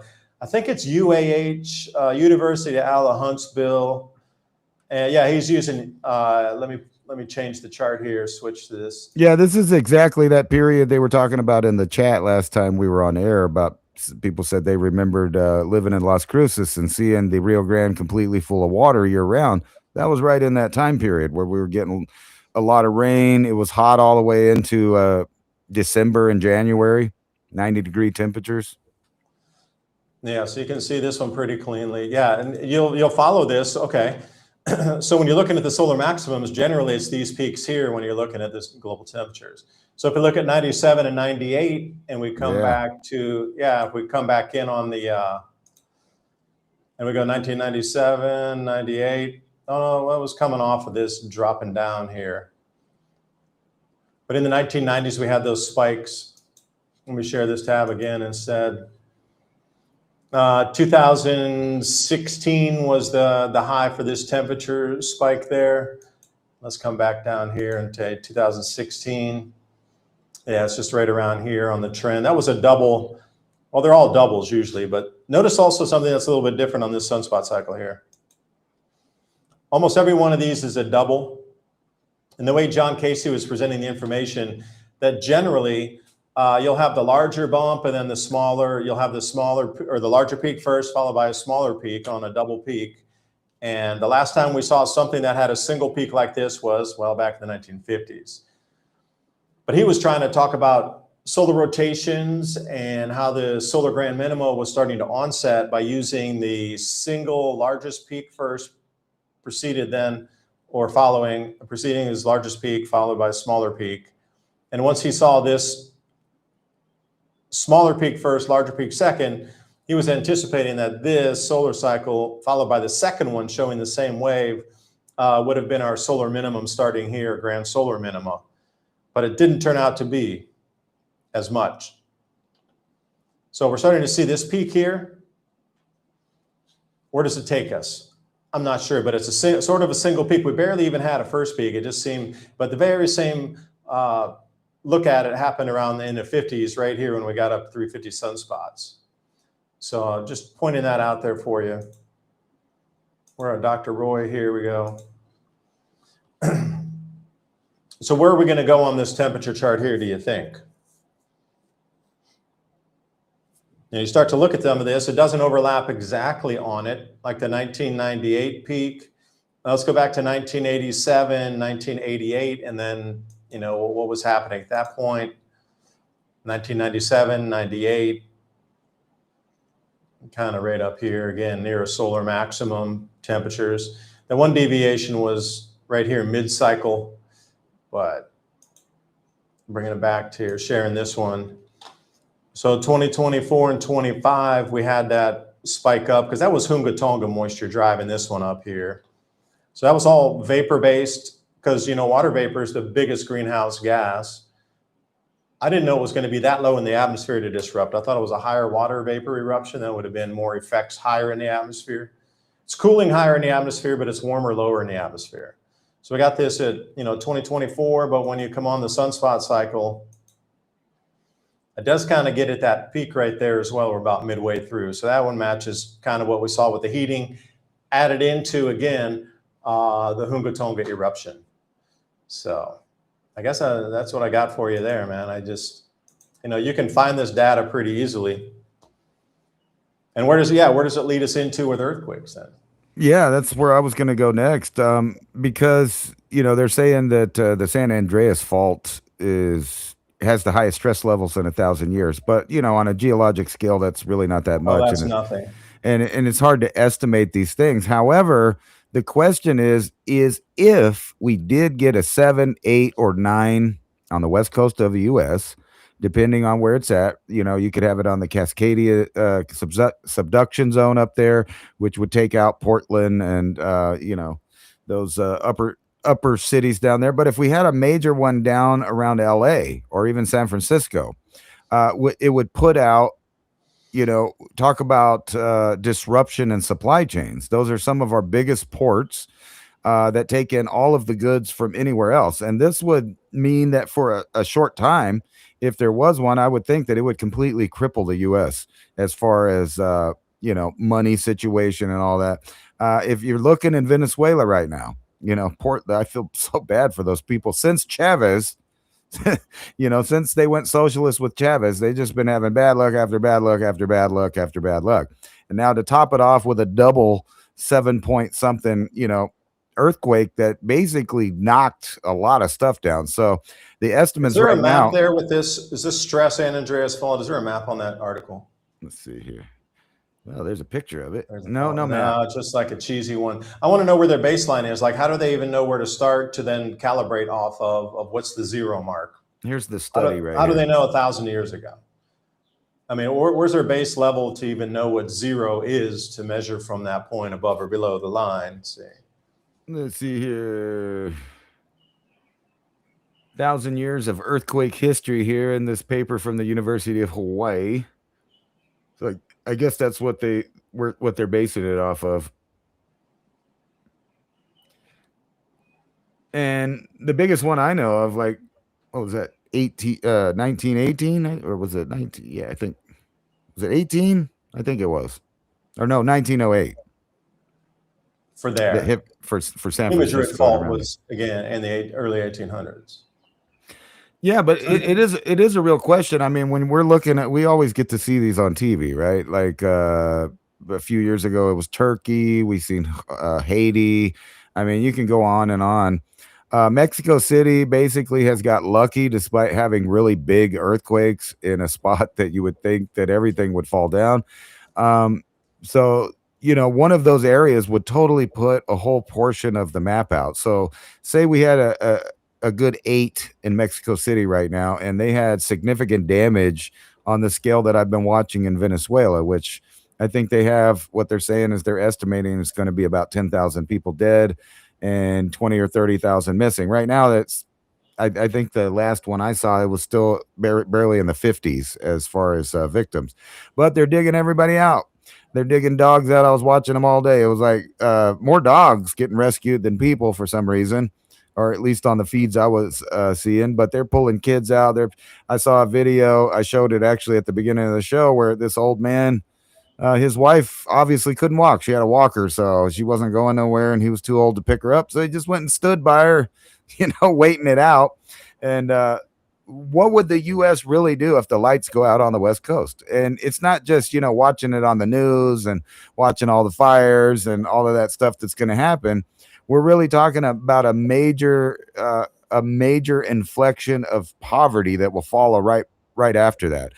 California has a really big economy. It's already on the ropes right now from several other, disasters, mismanagement, communism, whatever you want to call it.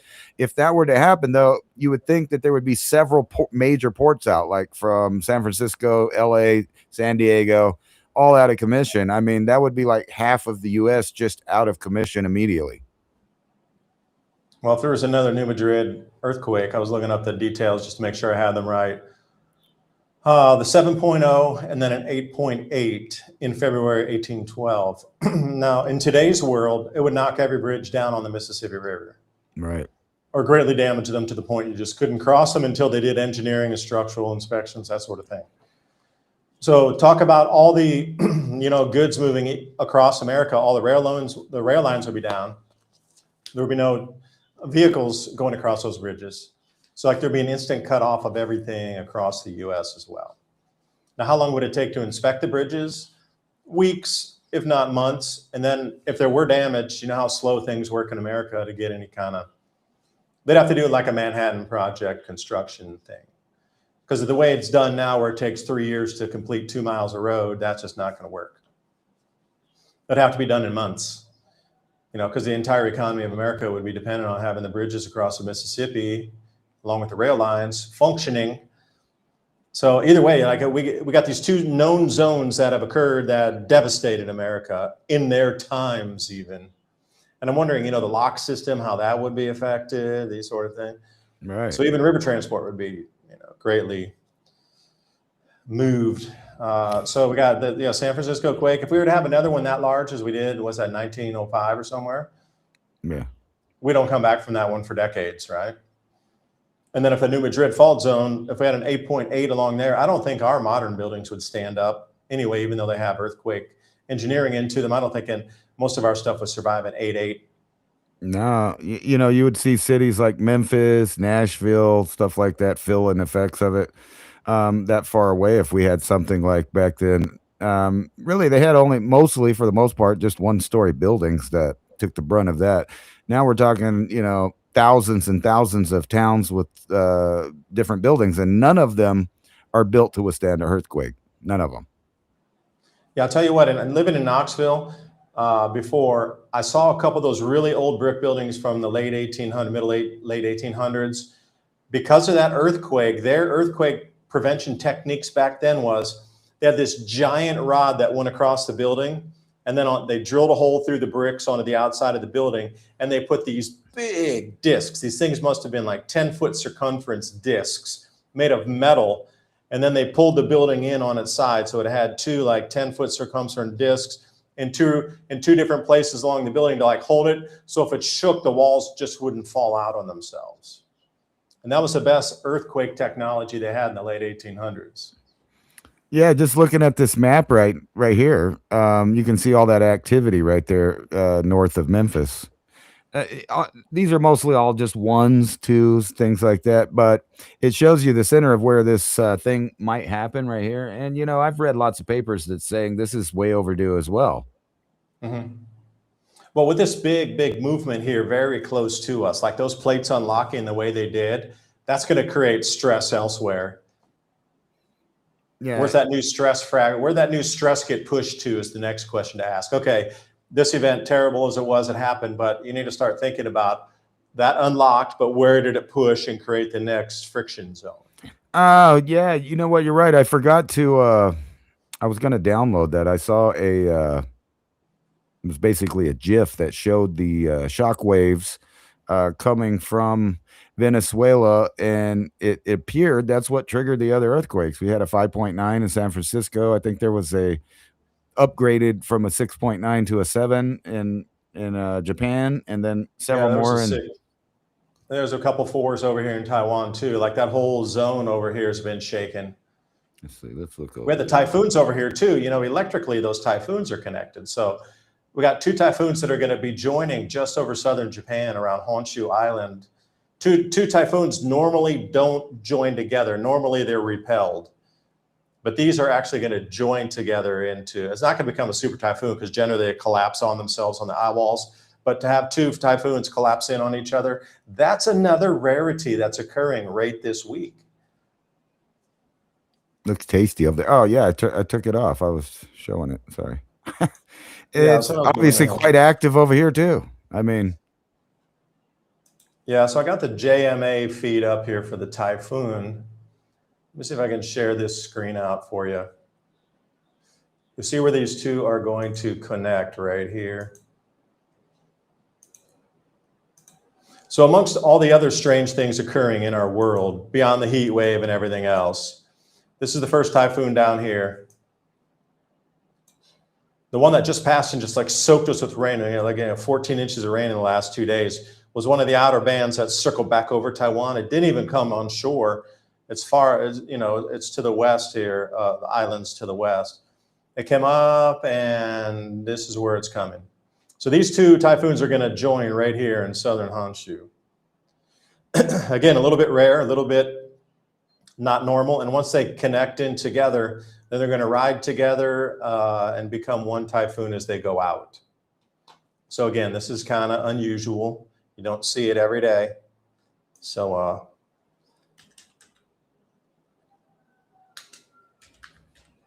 yeah, I was watching that those typhoon winds on that big tall building with all the rainbow lights. That was really crazy. I think that was in Taiwan. I'm pretty sure. yeah, I was going to try to draw you up a map, but I couldn't do it fast enough. Taiwan weather. See how fast I can do this here. Oh no, it's 80 degrees. there. You go. Taiwan Central. Come on, it's not working fast enough. Come on. And then we want to go up to into the weather here, and then we want to come into the East Asia satellite. There we go. So see how Taiwan's totally covered from the typhoon spinning. That was all the remnants that were left behind as this thing.